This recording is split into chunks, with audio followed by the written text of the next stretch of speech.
Morning, everyone. My name is Claudia Bridges. I am the territory manager for the Columbia Territory SPEC, which encompasses North and South Carolina.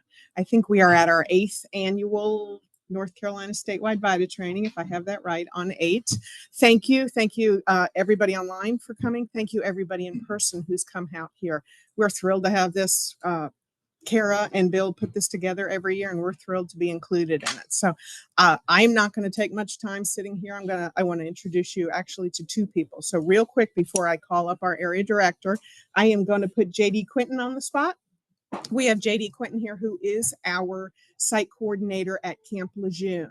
We are thrilled to be able to have the military here in person. I'm going to get JD to raise his hand. You guys online won't see JD, but we've been wanting to combine our military folks with our traditional VITA sites for a long time, and JD's here in person. So I encourage everybody who's in person to stop by and introduce yourself to JD, because we're thrilled to have him here.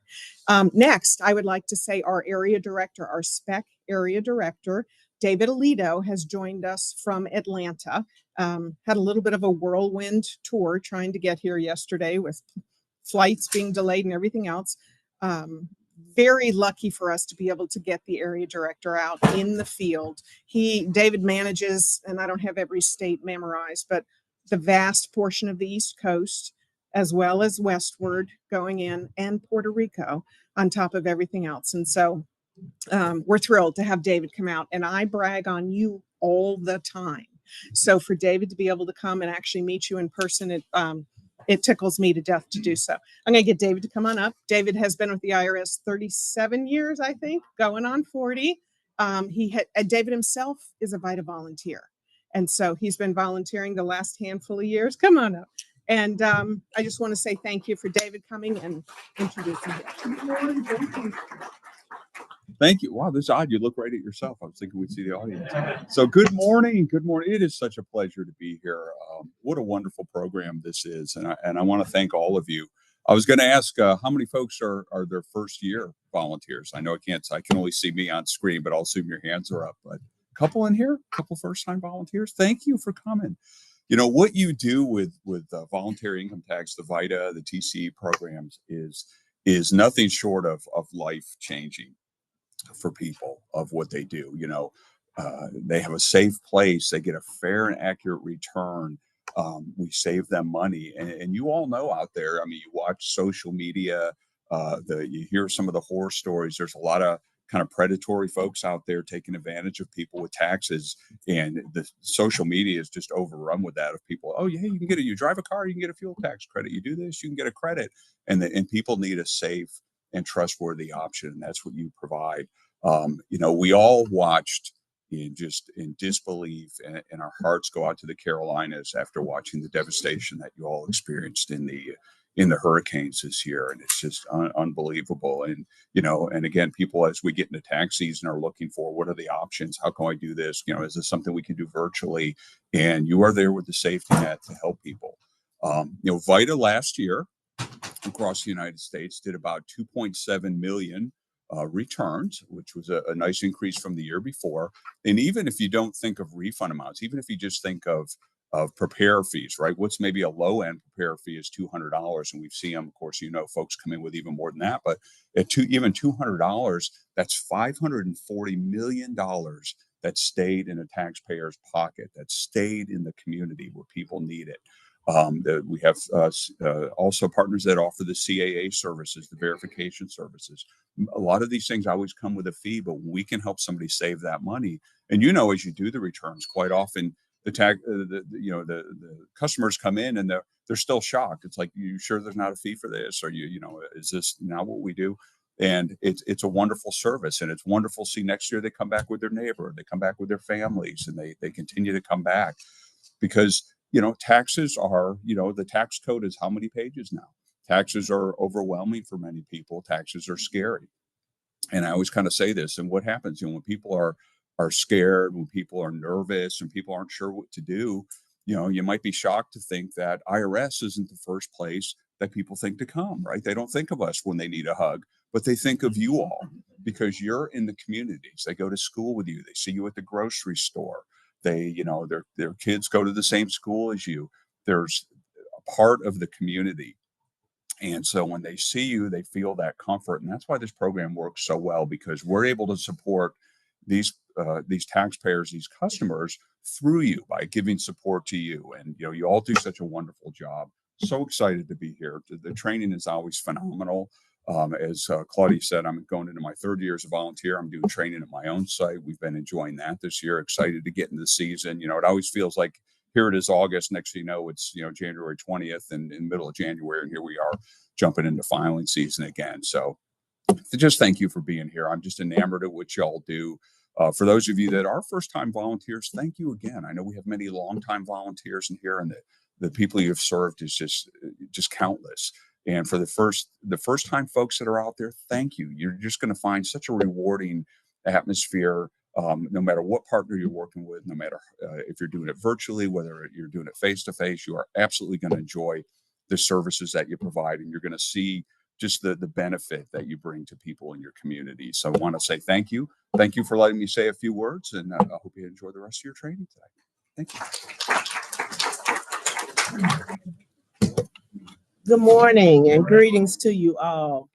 I'm going to share with you some information concerning just a couple of tax law updates that we have for the 2024 filing season. It's not many, so I won't be up here very long, but I do want to share with you some very important information. Do I have a clicker or I just tell you next slide? Okay, all right. Next slide.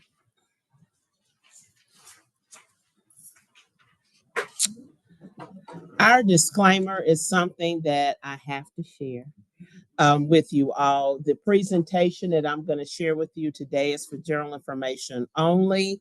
The presentation should not be interpreted for any specific tax advice for any specific situation that you may be dealing with. The presentation does not take into consideration draft or future legislation.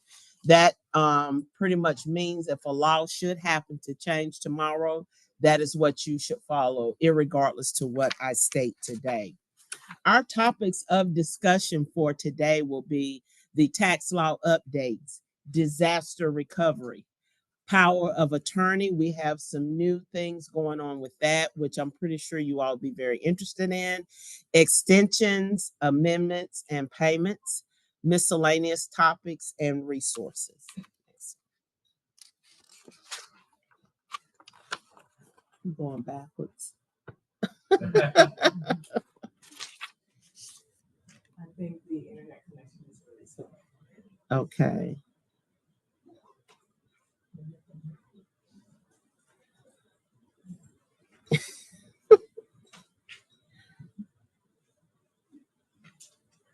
Wow, it's really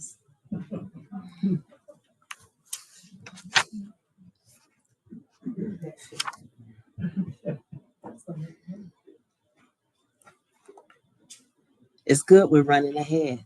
Yeah. Okay, all right. The significant legislation changes for 2024. These updates were to the individual income tax, and these were incorporated into two bills. Session Law 2024-28. These DOR recommended changes to the state income tax law is revealed in House Bill 228. You can actually Google that, and you will be able to pull up the information. The next one is Session Law 2024-51. That is House Bill 149, and that is concerning the Hurricane Helene relief. Next slide.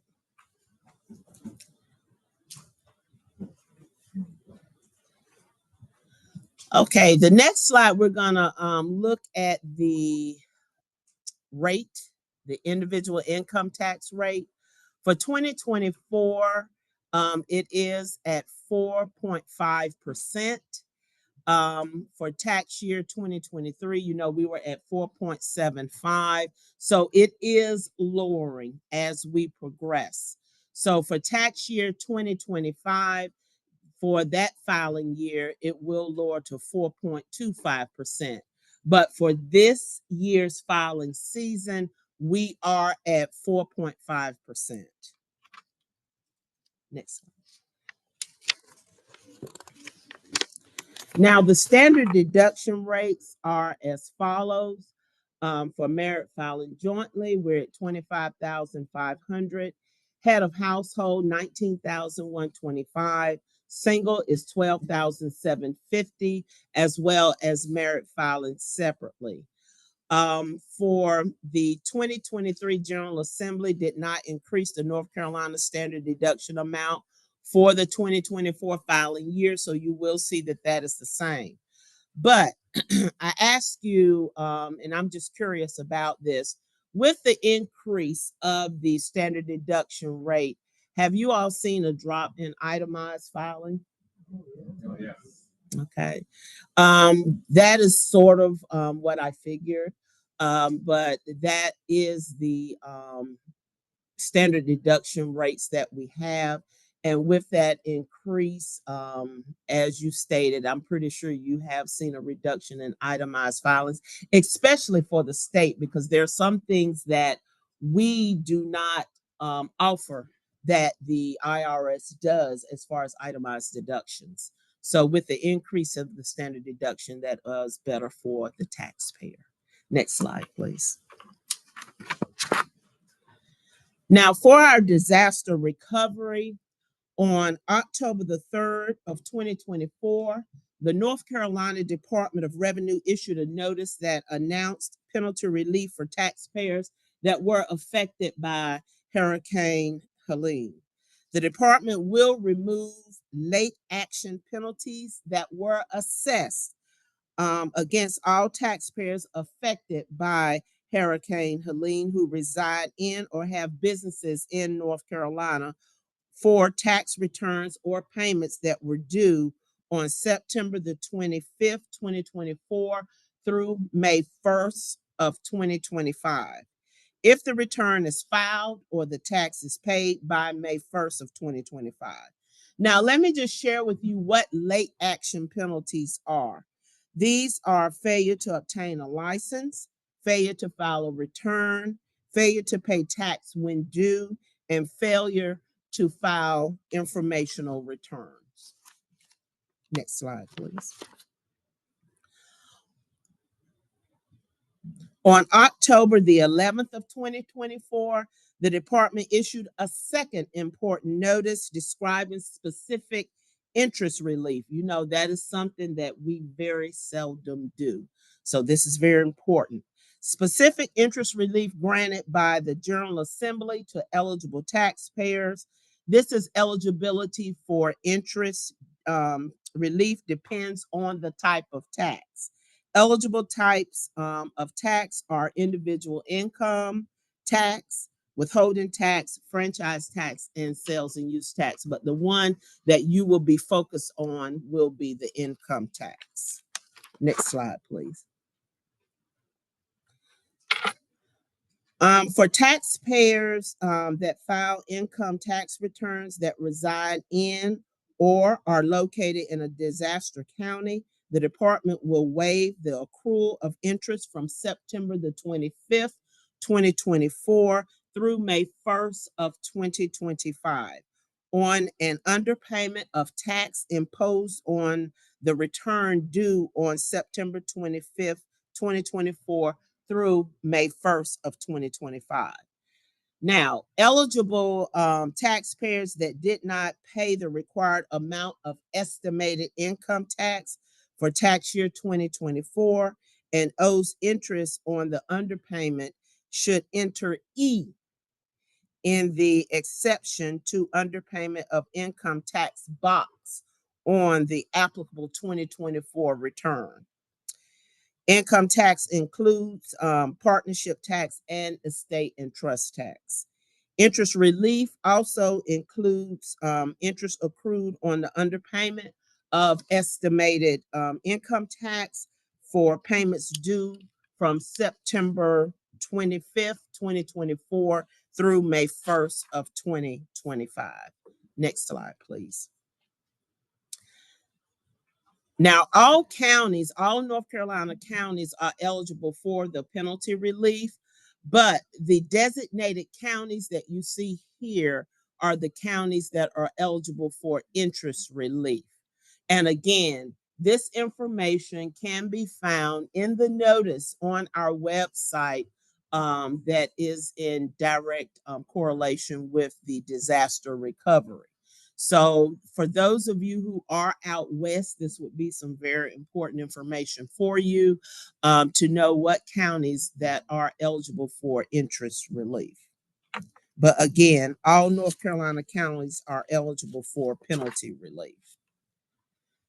Now, Directive TA-24-1, Disaster Recovery Act of 2024. In this, and on October the 30th of 2024, the department issued a directive that interprets the additional interest relief granted by the General Assembly as part of the Disaster Recovery Act Part 2. This relief allows additional taxpayers to request to be an eligible taxpayer as described in the Disaster Recovery Act, Part 1, if the taxpayer meets one or more of the following conditions. And this would list them as a qualified taxpayer. The taxpayer's tax preparer is located in a disaster county.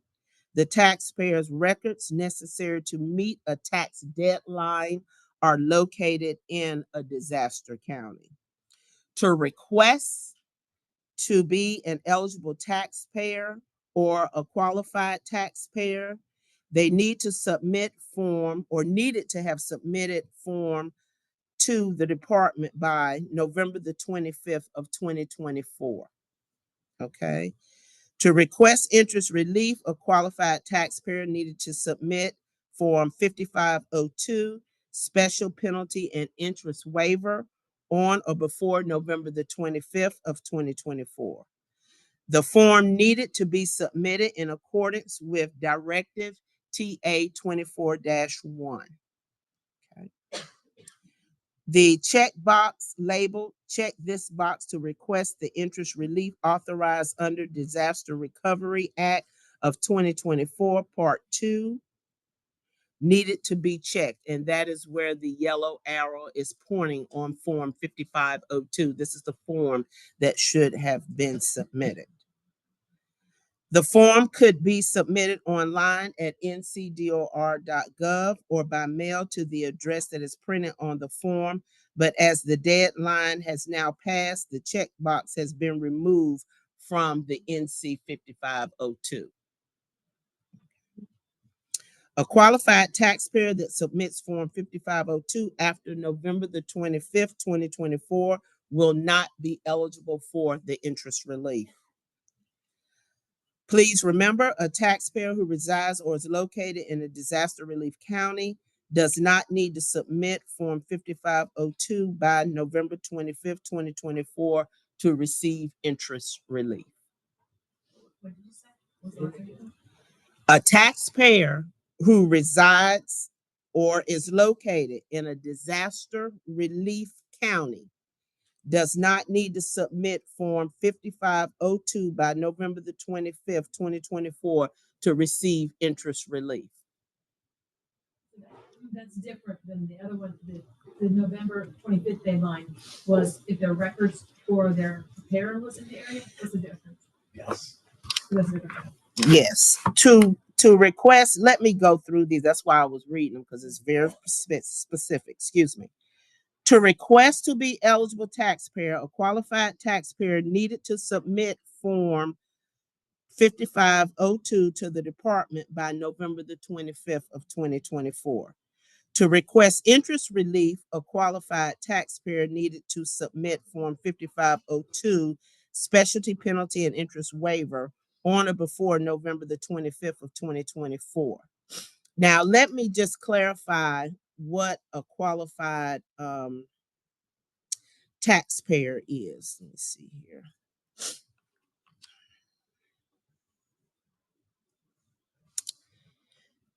The relief allows additional taxpayers to request to be eligible taxpayers as described in the Disaster Recovery Act Part 1. If the taxpayer meets one or more of the following conditions, a qualified taxpayer is the taxpayer's tax preparer is located in a disaster county.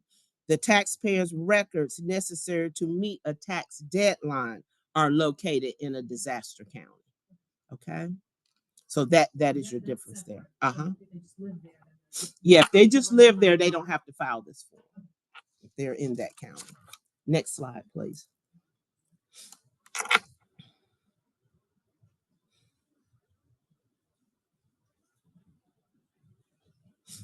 Okay, these are the two forms that I spoke of in the previous slide. Do not use Form 5502 to request penalty relief only. Instead, they would need to use Form NC 5500 to request to waive the late action penalties. Those are failure to obtain a license, failure to file a return, or failure to pay tax when due. Form 5501 is to request to waive failure to file an informational return penalty. Okay. And your informational returns would be like your ENC3 that is due at the end of the year for the reconciliation of withholding. Also, as well, the NC5Q form, which reconciles the NCP payments that are filed for withholding. Now, the disaster recovery, it has its own section on our website at www.ncdor.gov. Our webpage allows you to review notices, frequently asked questions, executive orders that were put into place. Also, as well, access the penalty and interest waiver form. This is just a little snapshot of what it looks like on our website, but you can refer to that. Next slide, please.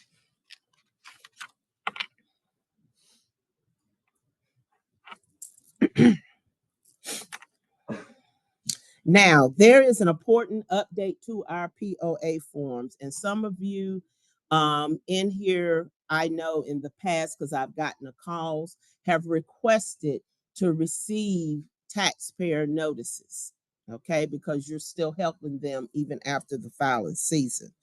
NCDOR is updating our system to email copies of notices sent to taxpayers to authorized representatives. To ensure that the authorized representatives received email notices, the taxpayer may need to resubmit a POA Gen 58 form and include the email addresses for their representative and check the box authorizing this change. For more information about this update to the POA form, you're going to refer to this important notice. As of November 24th, NCDOR began emailing courtesy copies of notices to registered POAs who are authorized to receive copies of notices. These emails are sent from secure mail at ncdor.gov. Taxpayers can submit and complete Form Gen 58 electronically, or you can still do a paper form and submit that as well. Now, we also have the Gen 58R. This revokes the power of attorney. And if you have a situation where you need to be removed from that duty, that is the form that will be filled out. It is the Gen 58R. Next slide. We discussed about filing a POA online. Form Gen 58 can be completed and submitted online using electronic form. With this option, each taxpayer and representative will sign the form electronically using DocuSign. No paper form is needed with this option. After submitting the form electronically, each taxpayer and representative will receive an email from DocuSign requesting an electronic signature. Once all required signatures are received, then the form will be sent to NCDOR for processing. Processing the electronic form can take up to 3 business days.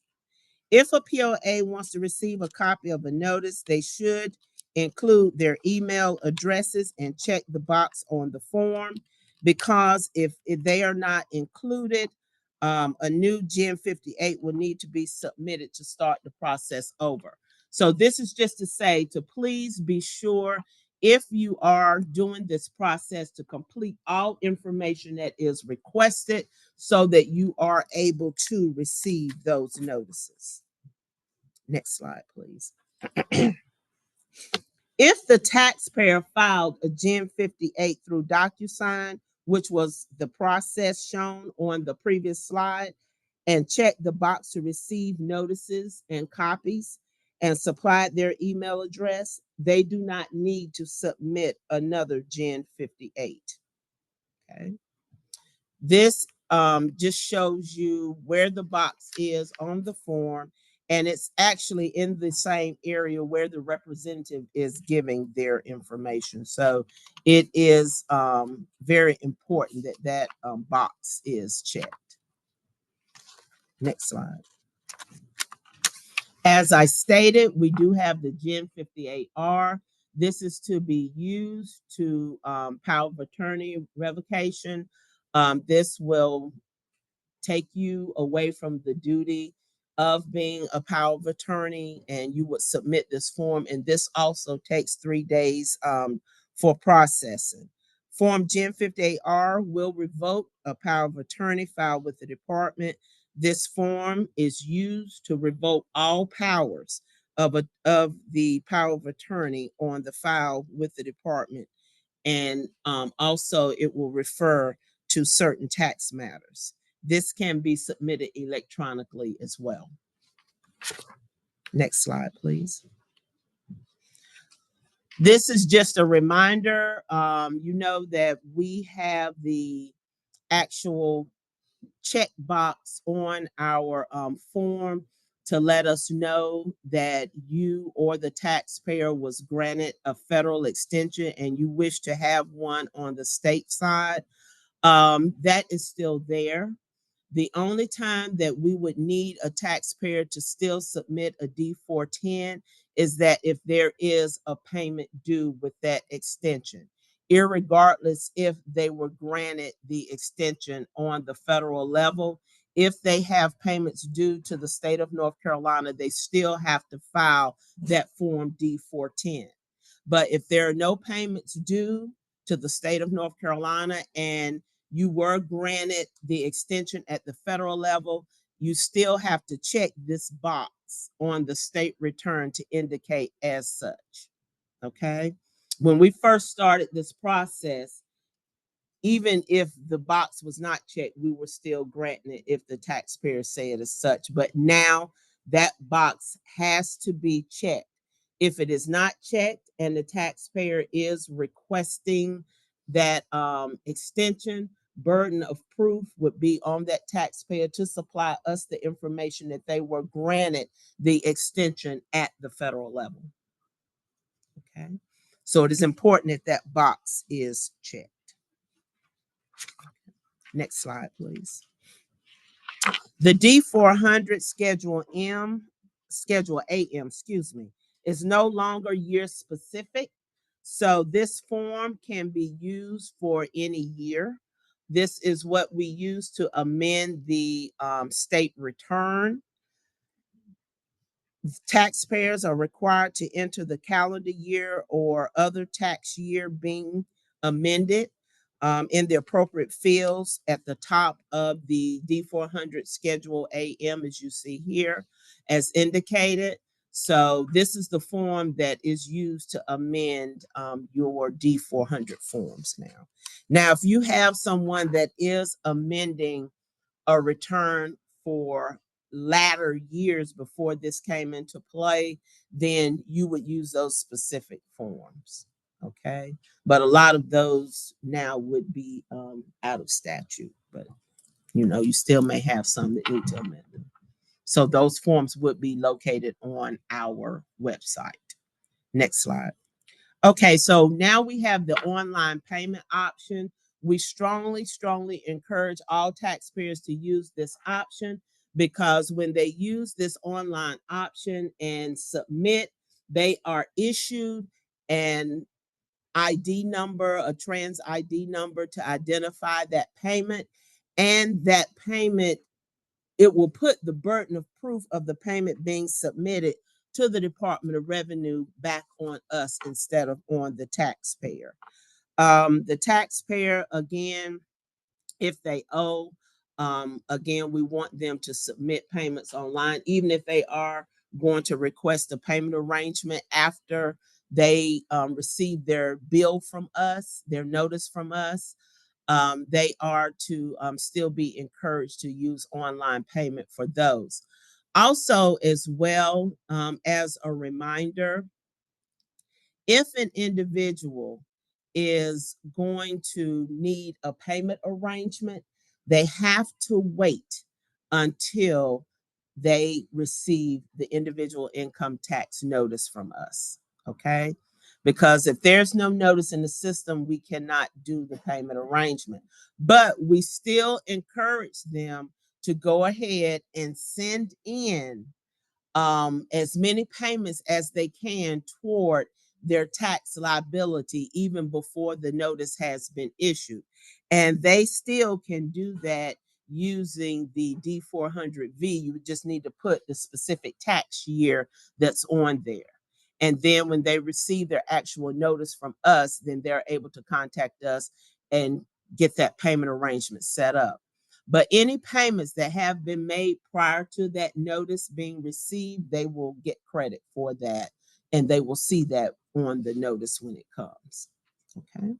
And again, with them using that online option to do so, they have tracking numbers that are on those payments. So if they receive a notice and all the payments that they have paid are not there, they have those tracking numbers for proof, and they can submit that to us so that we can make sure that the account gets updated accordingly. Okay, so that's again why we still really emphasize on online payments. Now, announcing the IRS direct file. The North Carolina Department of Revenue is working with the Internal Revenue Service and Code for America to give North Carolina taxpayers a new free e-filing option. Beginning in January, eligible taxpayers have the option to use direct file to file both their federal and North Carolina individual income tax returns online for free in English and in Spanish for the 2025 filing season. Eligibility for federal returns is determined by the Internal Revenue Service. In North Carolina, direct file is available to taxpayers who live in North Carolina for the entire year and who earned all their income in North Carolina, taxpayers who claim the North Carolina standard deduction amount, and taxpayers who claim common North Carolina deductions like North Carolina child deduction. Next slide, please. If you want further information or need to direct a taxpayer to that, that is on our website under direct file. If you want to find out more information about it and other e-file resources for individuals, businesses, you're going to visit our website at www.ncdor.gov. Next slide, please. Where's my refund assistance? This is the same. Instead of taxpayers coming to see you, calling you, or however they get in contact with you, direct them to where's my refund. Make sure that they have their correct social, and they would need to make sure that they have the exact amount of the refund that is shown on their D400 form on line 34. The processing time in general for refunds is 6 weeks for electronic returns and 12 weeks for paper returns. If they have more questions, they can review the frequently asked questions available on our website, and they can contact us at 1-877-252-4052. Next slide. Common mistakes to avoid: wrong or missing social security numbers, wrong names, wrong bank account numbers, as that will elongate the time that a refund is received, wrong filing status, and missing income. Missing income usually comes and haunts those taxpayers who are eager to file to get those refunds, and they forget about the many jobs that they have had during the year. And so, with that being said, they'll come at the VITA site, file the return, and then they will come back to you all. I thought I was getting I got a refund, but now I have a bill. What's going on? What is going on is that you forgot about some income that was revealed to us from the Internal Revenue Service. So now we have gone back in and recalculated that return, and generally not all the refund they receive they should have received, and sometimes they owe. So just make sure that these taxpayers, when they come to you, have all W-2s in hand, 1099s, or whatever is needed to file their returns. Next slide, please. Some important reminders: remember to record consumer use tax if applicable. Keep a copy of the return. Make the payment by the due date using our DOR website. And note the location of forms if filing later than the federal, and prepare for the next year. Next slide, please. Our VITA manual will be coming soon to our website. This is a manual that you can use to practice with the state return. I know a lot of times you all say, well, you know, the computer does it, I don't have to look at this, but sometimes you have snafus at sites where you may have to actually do a return by hand. If that should happen, this will prepare you for that.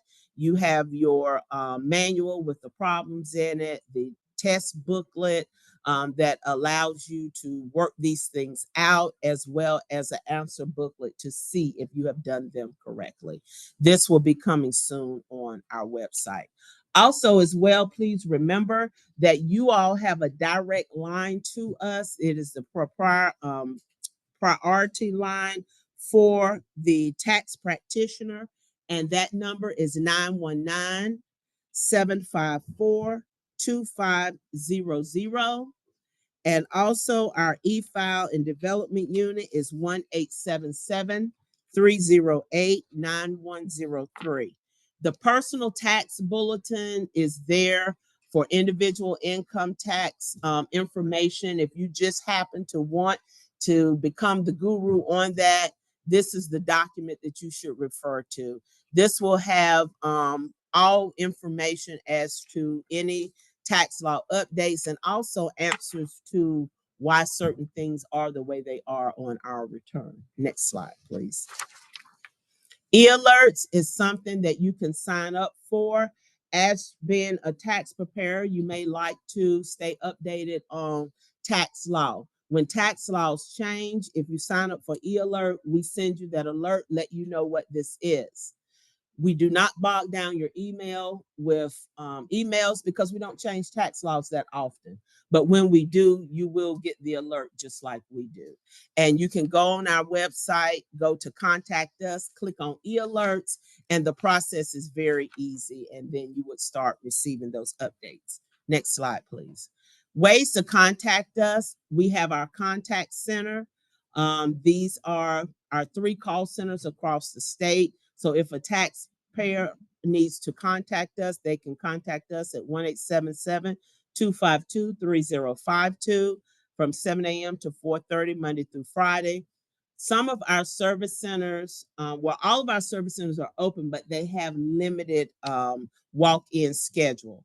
But you can go to our website to see when the actual office in your area is open and what that schedule is. Next slide. Again, these are the different contact numbers for automated refund inquiry. That's 1-877-252-4052. taxpayer assistance forms 1-877-252-3052, and our tax fraud hotline at 1-800-232-4939. Next slide. That concludes the presentation for today. As I stated, we did not have many tax law changes, but I will open up the floor if time permits for any questions that any of you may have concerning the information that I have shared. Yes, sir. What is Yes, the ma'am. date Excuse that me. they're gonna start accepting returns for North Carolina? Last year was like March 1st. What is the date?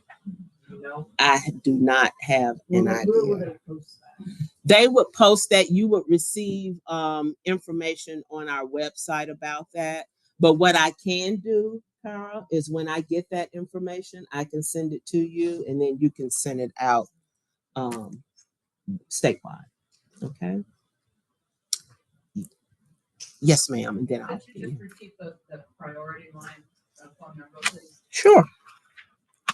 That is, needless to say, I don't have all of these memorized. So let me get to it.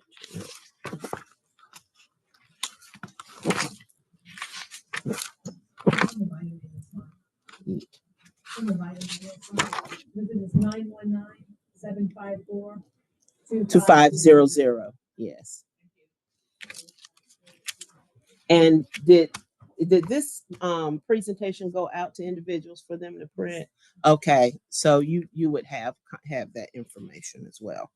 Yes, ma'am. How will we get access to that mail? Go to our website at www.ncdor.gov, and you can just actually go in the search engine and put in VITA manual. Okay. Any more questions? All right. Thank you all for having me.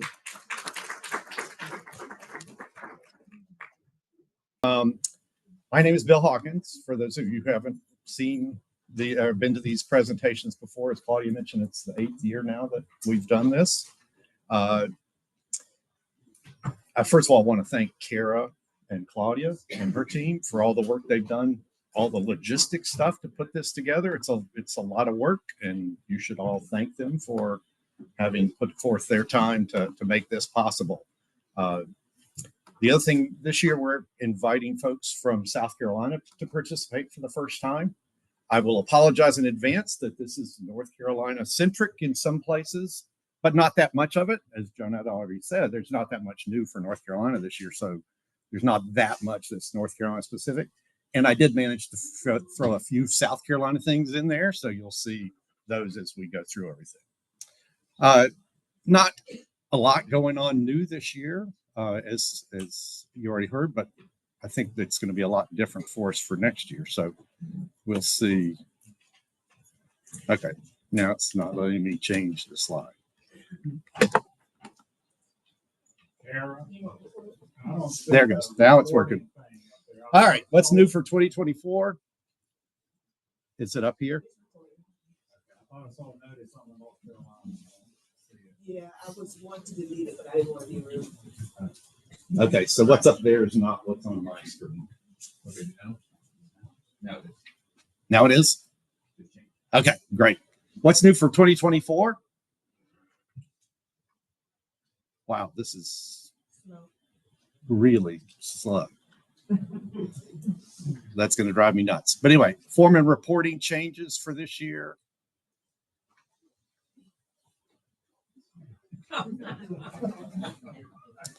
Okay, so I'm going to have to fix this. I'm going to have to take all this transitional stuff out. I mean, because otherwise we'll be sitting here all day. Inflation adjustments. We're going to talk about North Carolina changes with direct file, disaster declarations. So we're going to talk a little bit about what's going on because of Hurricane Helene and how that affects folks in the western part of the state. We're going to talk about tax layer changes. Maybe. We're going to talk about, goodness gracious. I'm going to see if I can get on a different internet. Yeah, because this is not going to work. So, this is going to talk about rejects. We're going to talk about rejects, some of the rejects. We're going to talk about education as usual. I think, am I on your hotspot? Yeah, yes. They Okay. only gave me one thing for CPCC. I'm going to see if it will work. This will be easier when we don't have so many things changing in the slide. Miscellaneous topics, and eventually you're going to see upcoming tax reform. So I apologize. This is going incredibly slowly. So first thing I'm giving you is, if it ever comes up, resources. So this taxvolunteers.com VITA, if you haven't used that, you should definitely do that. It's got a lot of fantastic stuff on it. All my prior year training materials, I don't think we go back 8 years, but we go back a ways, is all available on the Reinvestment Partners website. I've given you the link here. You can also reach all of those through the North Carolina VITA, the taxvolunteers.com VITA training website by clicking on the North Carolina VITA Training Resources tab near the top of the page. That'll take you to all these. So it's got copies of all the presentations, videos, all that kind of stuff. So I encourage you to take a look at that. Okay, this is much faster. Sorry about that. Apologies, but we're moving on now. So the first topic is what's new for 2024. First thing I want to talk about is exceptions to the 10% tax. So there are two new exceptions to the 10% additional tax on early distributions. As you're all familiar, if you take out a distribution, generally before you're 59 and a half, you have to pay, not only do you pay income tax, you also pay a 10% additional tax. There are two new exceptions for 2024. We added several last year. Two more become effective this year. One of them is called emergency personal expense distributions, and the other is domestic abuse victim distributions. So just a reminder, it's still included in income. All we're talking about is the 10% additional tax, avoiding that. So what are emergency personal expense distributions? These are distributions, and you see its quote here.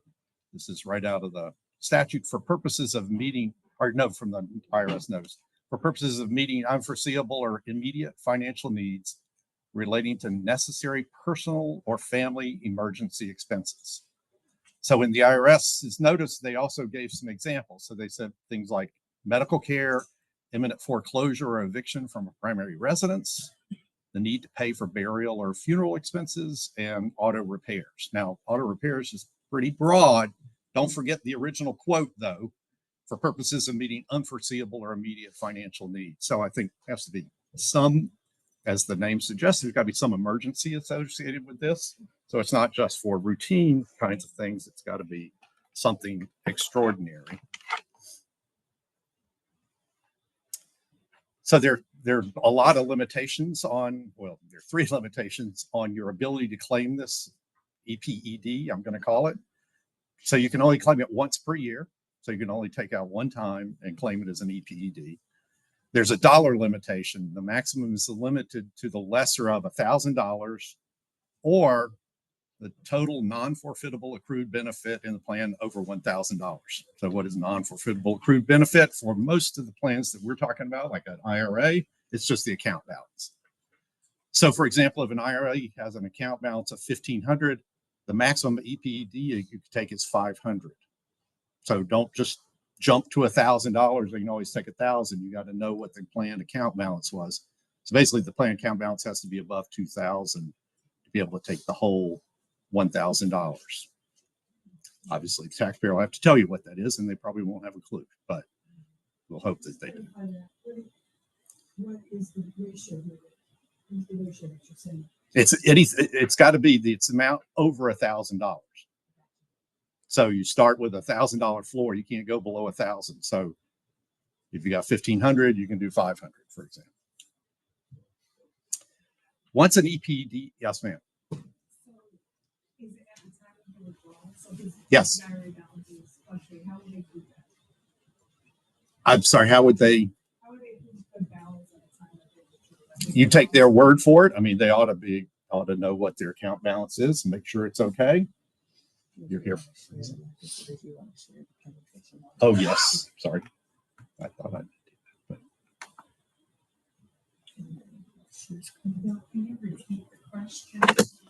Yes, I'm sorry. Give me just a second. Kara, are you monitoring the chat?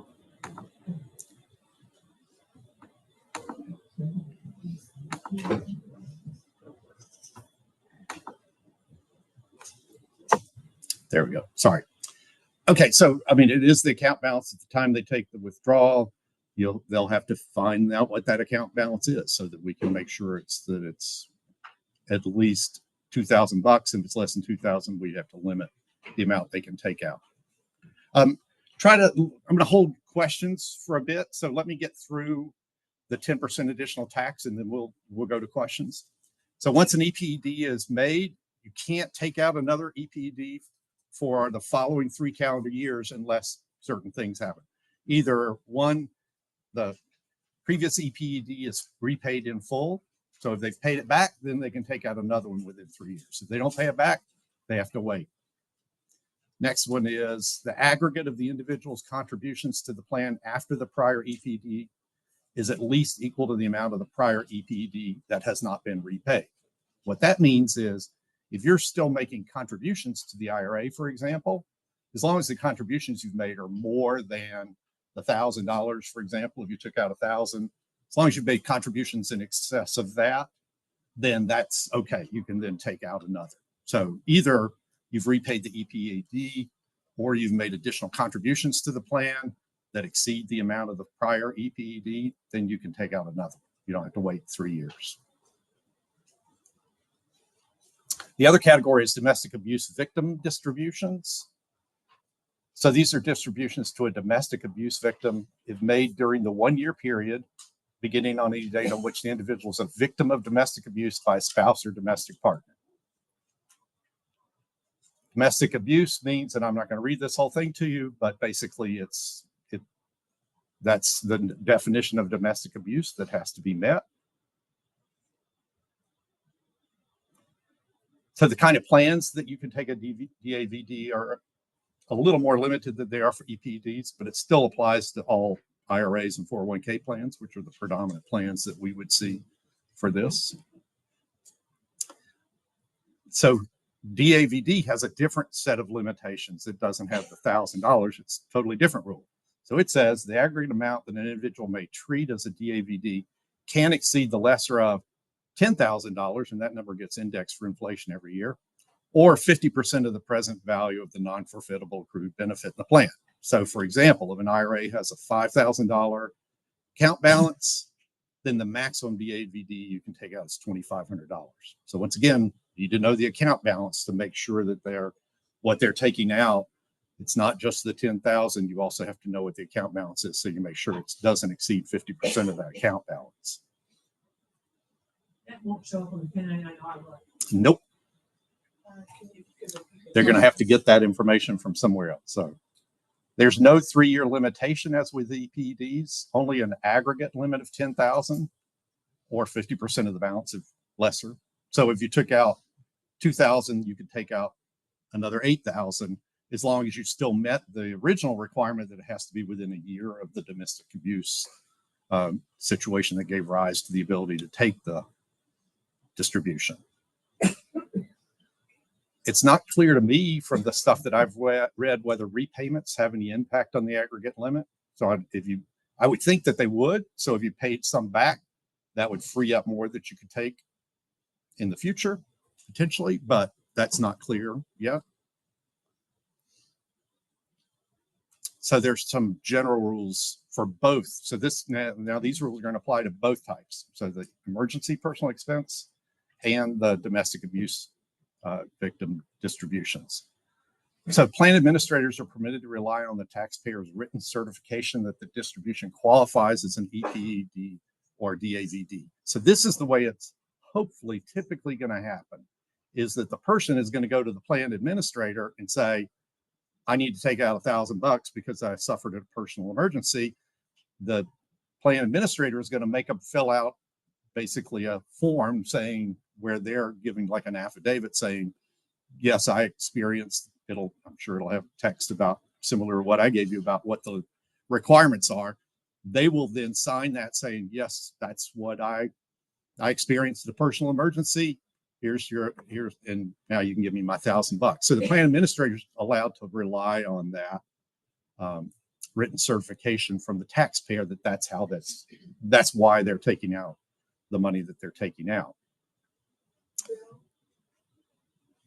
I didn't ask how you wanted us to manage questions. I'm going to wait till after I get through this section, then we'll open up questions. We'll do both audience and Zoom. EPADs and DAVDs can't be rolled over. So if you take that distribution, you can't roll it into another plan. The whole idea is you're taking it out because of the situation that gave rise to the distribution. So repayments. Again, this applies to both. Taxpayers generally permitted to repay the EPD or DAVD anytime within the 3-year period, beginning on the day after the distribution is received. I don't think we'll see that a whole lot, but just telling you the rules. The repayment is treated as if the original amount received was rolled over to an eligible retirement plan within 60 days. So if a repayment means that the original amount's treated as rolled over, what does that mean for us doing the tax return? Well, I think what it has to mean is that you got to go back and file an amended return for the year the distribution was taken to change the treatment of that in the original return, because the law is telling us that it's treated as if it were originally rolled over. So I have to go back and amend that original return to reverse that. But there's no guidance on that yet. This is new for this year, so I haven't found any guidance from the IRS yet on how you would do that. But my bet is we're not likely to see a whole lot of repayments, so I don't think it's going to be a big issue for us anyway. But just to let you know, that rule is out there. Okay, let's talk about the reporting of this. So, as I mentioned already, I'm hoping that most of the time what we're going to see is somebody's got a 1099-R. It's going to have a code 2 in box 7, which basically is the plan administrator saying, yeah, they've certified to me that it's an emergency personal expense distribution or it's a domestic abuse victim distribution. So in that way, the plan administrator's already said, I know it's not subject to a penalty. I'll put a code 2 on it. So hopefully that's what we're primarily going to see. So you just enter the 1099-R like any other, and you don't have to go back and ask questions to make sure it qualified. The plan administrator is telling you it qualified by putting the code 2 on. I mean, yes, code 2. But what if it doesn't have a code 2? Instead, it's got code 1 in box 7. So first of all, when we see that situation, we ask the taxpayer, well, here's a whole laundry list of things.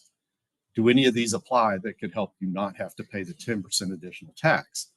But there's a technical issue here. And this is, you have to forgive me, sometimes I go down rabbit holes. I'm going to go down one here with you. So the issue in the notice is that the notice that the IRS put out, I think, draws into question the ability of taxpayers to claim that it's a EPED or DAVD if it's not designated that way on the 1099-R. So here's what the notice says. If an applicable eligible retirement plan does not permit emergency personal expense distributions, may an individual treat an otherwise permissible distribution as an emergency personal expense distribution. And then they go on to say, yes, if the plan doesn't permit you to do that, then yes, you can claim it on your return. Well, obviously, because of the words I've highlighted here, what if the plan permits it, but they didn't bother going to the plan administrator to say, this is an emergency personal expense distribution. Instead, they get a 1099-R that's got a code 1 on it. It's not clear to me that they can self-claim that, because if the plan would have allowed them to do that and they just didn't go through that, instead they just took a distribution and the plan says, hey, it's a code 1 because we don't know why it wouldn't be subject to the 10% tax. It's not clear to me yet that you can claim that on the return in that situation. Now, again, I'm getting into real heavy detail here, but I think there's an issue there that hopefully the IRS will clarify. So hopefully the IRS will clarify that when 590B is the primary publication that talks about distributions from things like IRAs. But last year's publication didn't come out till March 12th, so no telling when we'll see this year's publication. In the interim, I would still claim it. So I'm telling you all this, that there's an issue there. We need the IRS to make it clear to us what the answer is. I would claim it. And for those of you who've already taken the advanced test, you've already seen this issue pop up because there's a question on the test about emergency personal expense distributions. And they didn't think about this issue because I'm hoping it's not there. But anyway.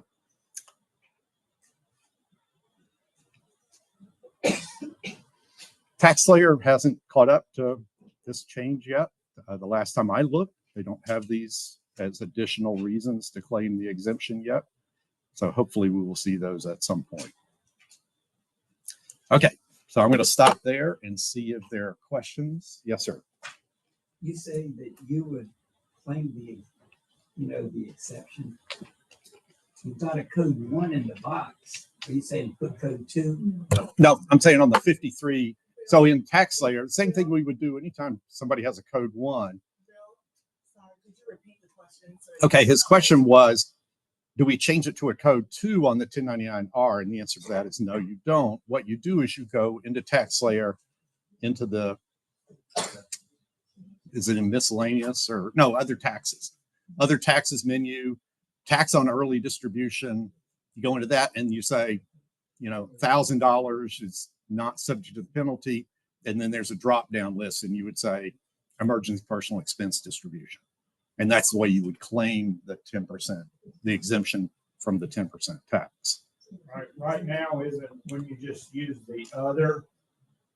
I mean, that's Well, if TaxSlayer doesn't get it fixed by the time it starts, yes. I don't think the IRS has added a code to their list either. So I mean, today you would just have to do it as other.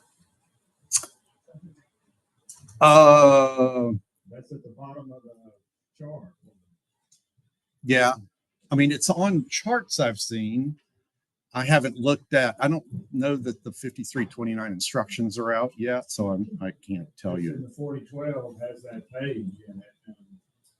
And that's why I answered the question wrong to start with. Yeah.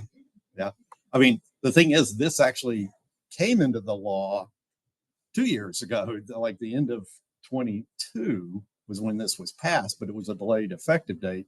So you'd hope that the IRS, I don't mean to be critical of the IRS here, but you would hope the IRS would have its act together and have that into the software, into their own MEF system, and that hopefully TaxSlayer will follow suit. But yes, ma'am. Is there a way that people can speak up, because I'm having a hard time hearing you? Okay, I'll try to talk louder. I apologize. Yeah, you can move closer. Well, it's not just me. Okay, So I will talk. I'll try to talk louder. a microphone? No, we don't have one. So any other questions? I'll just talk louder, I promise. Any other questions? Did you have any on the chat, Kara?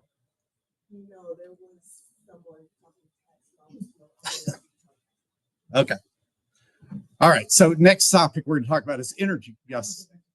You had said that it can't be rolled over. It can't be rolled over. Then later you said it can be treated as a rollover. Yes. So the taxpayer can't roll it over.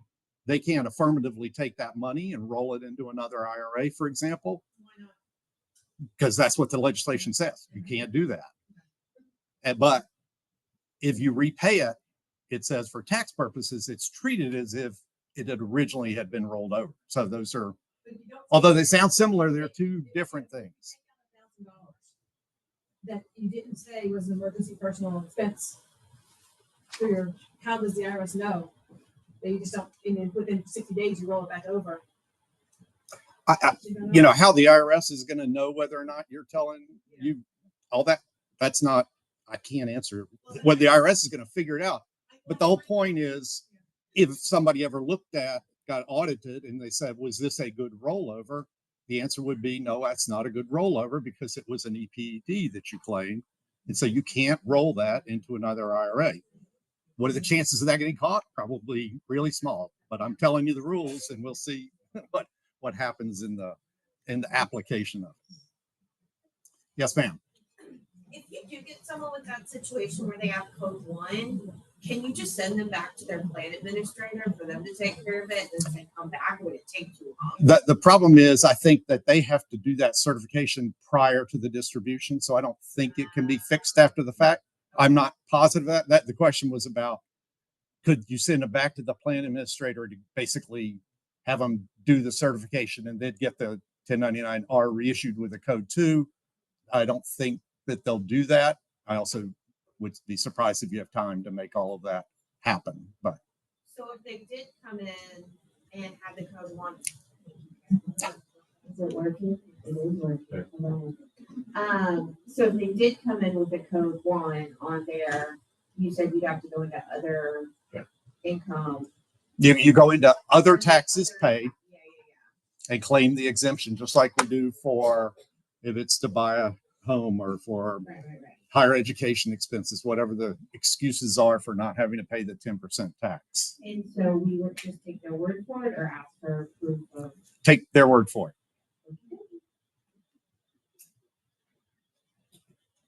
Now we're going to talk about energy credits. All right. So several things we're going to talk about with energy credits.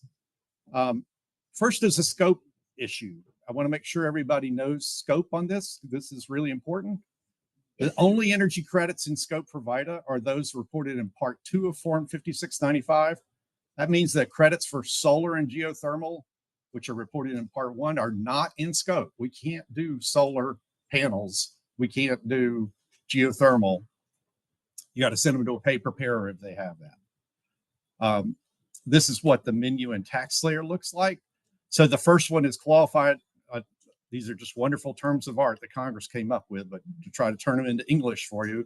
Qualified energy efficiency improvements. That's in scope. Those are windows, doors, insulation, skylights. The next one is residential energy property expenditures. That's also in scope for us. That's heat pumps, water heaters, energy audits, all those kind of all the other things that we talked about last year.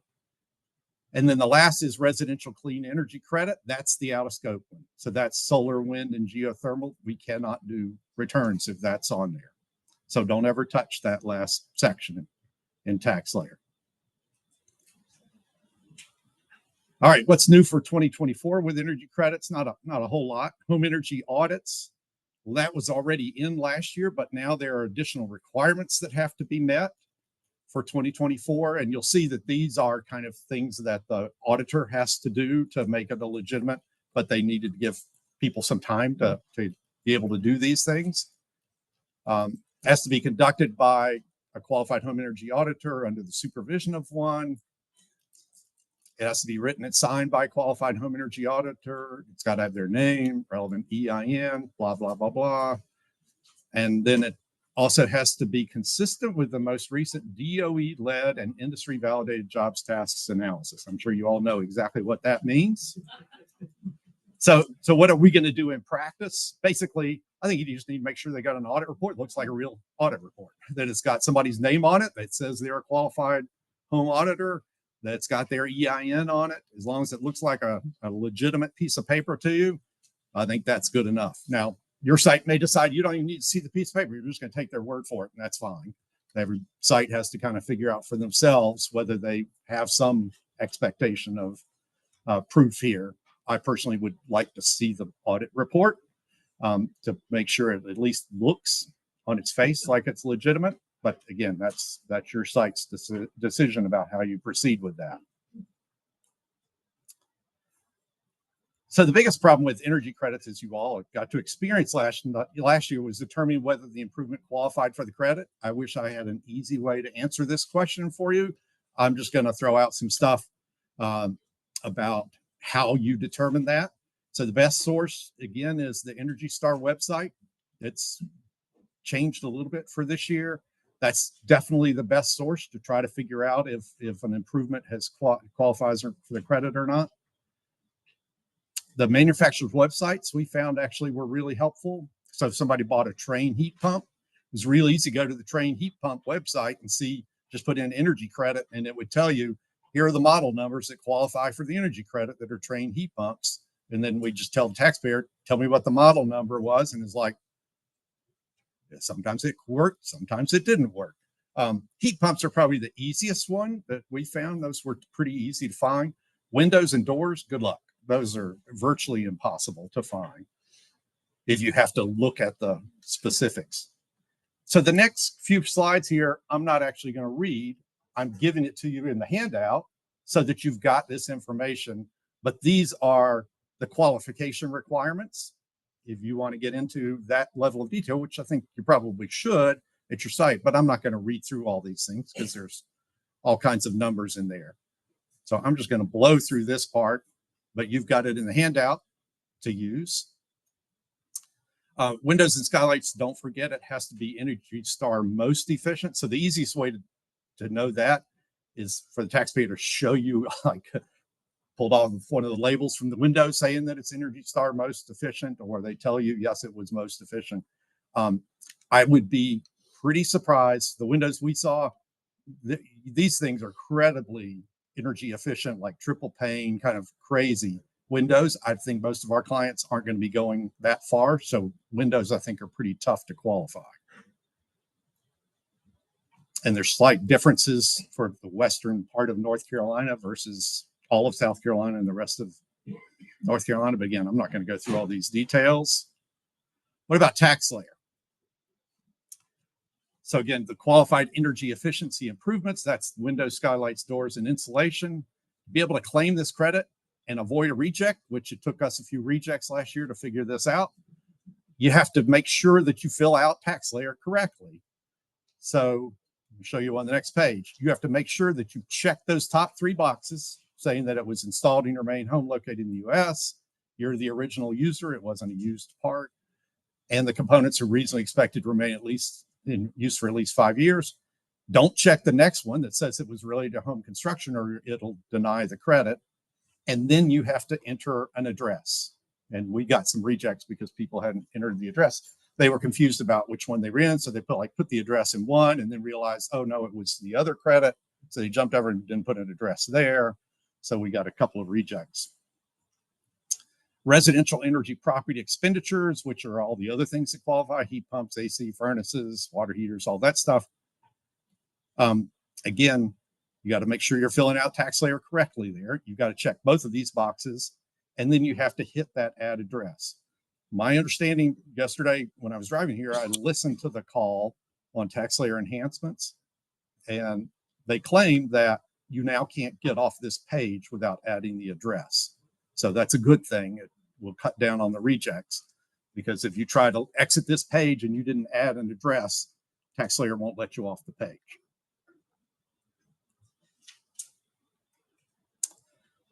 So, you know, is this year going to be any better? My hope is it's going to be better, but that may just be a hope, that people will be more attuned to what the rules are this year. Last year it was brand new, and I don't think the manufacturers, the salespeople, of course, claim everything qualifies. But hopefully they'll be a little more attuned to it, yes, this year, so that taxpayers will come in with a little bit more knowledge than they had last year, or at least they'll provide documentation to support the qualification for the credit. As a reminder, beginning in 2025, unless it's delayed or replaced, which we know IRS and Congress love to do this, but we'll no longer need to determine whether the improvement qualifies, because the taxpayer is going to have to provide a code number from the seller manufacturer that has to be entered on the tax return to claim the credit. So there's like a 6-digit code that you're going to get, or it's more than that. Actually, it's got things, got letters and numbers in it, but you're going to get this code. So the taxpayer's got to give you that code to be able to claim the credit starting next year. Again, we'll see if that actually comes to pass, but that's at least what the current state of the law is. Of course, that also means they have to come with that letter, which if your clients are like ours, they won't have it with them the first time, and they'll have to come back. But okay, so that's it on energy credits. I have any questions on energy credits?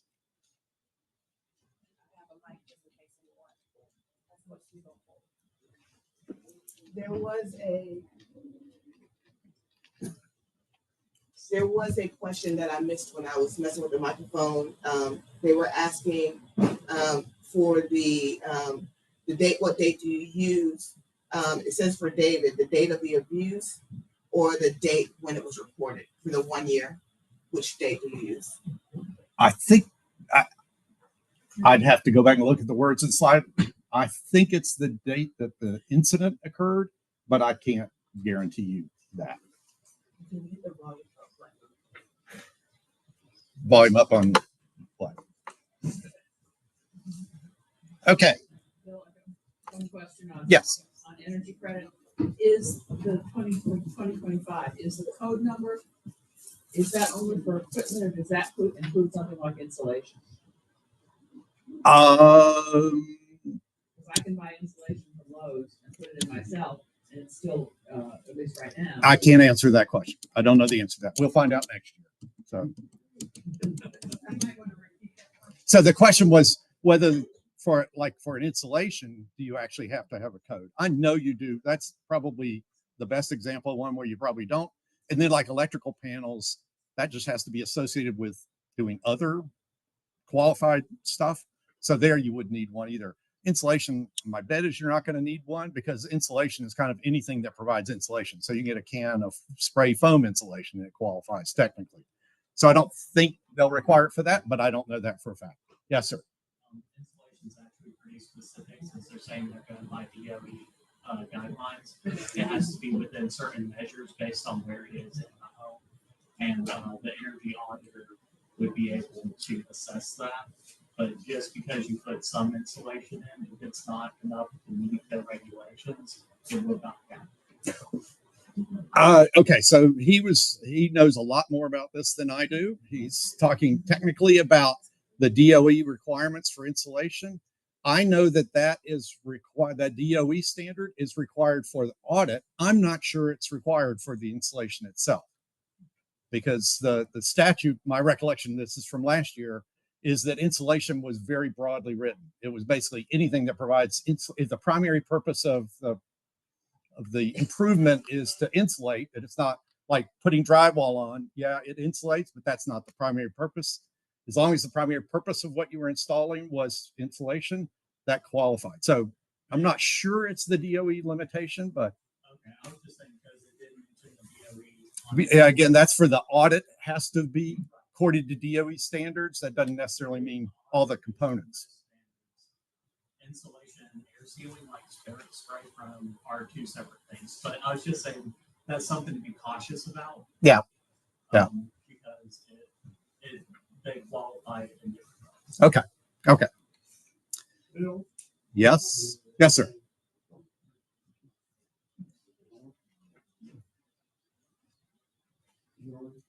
It is. For air sealing items, when you go into the energy.gov website, it talks about having to require a manufacturing certification statement for those items. Okay. Which are difficult, if not available to find. How are you handling that when somebody comes in with those kind of items? Spray foam, caulk, or house wrap, whatever it might be? I didn't get that question last year. So I don't know that I know the answer to that specifically. So again, I thought insulation itself is very broad. When you talk about air sealing, like things like caulking, I don't recall the standard for that, so I can't answer that question. It's questionable whether there is a standard according to some of the manufacturers. Yeah.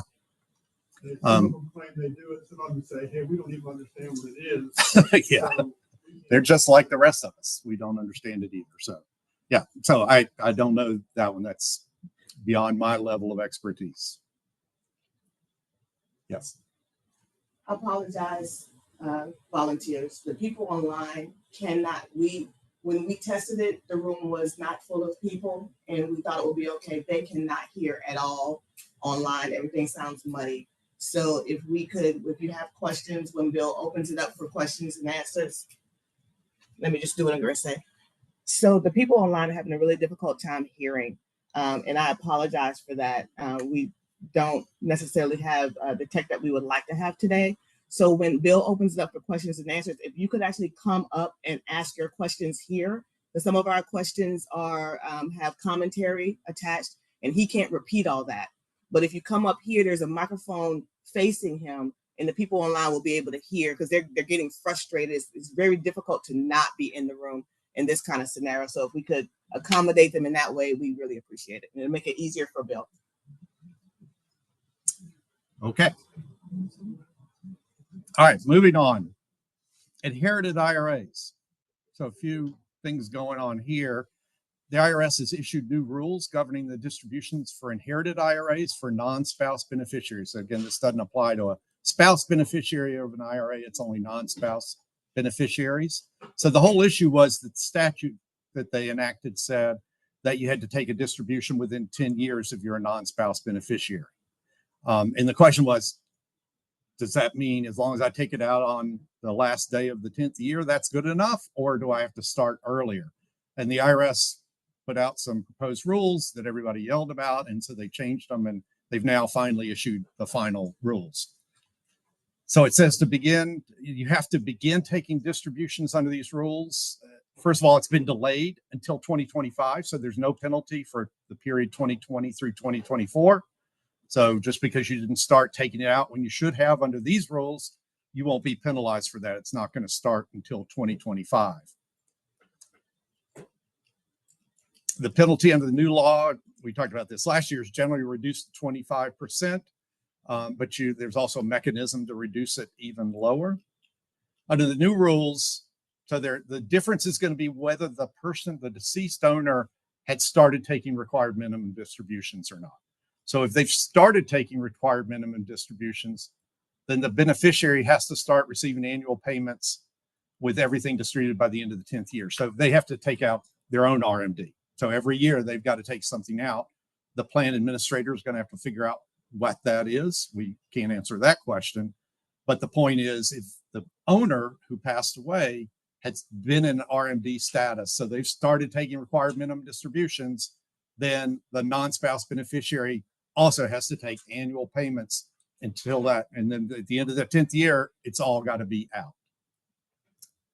On the other hand, if the deceased owner had not yet started taking required minimum distributions, then you can wait till the end of the 10th year. So different rules based on what status the owner was in at the time. So this is one that we don't get a lot of questions about this, but just in case somebody asks a question, you can intelligently respond to what it's required. But as with many rules, these are really complex rules. So basically you want to tell them, here's basically what it is, but you need to go talk to your plan administrator, because they're the ones that are going to have to figure out what the required minimum distribution is for that specific plan. Any questions on that? Hopefully not. Okay.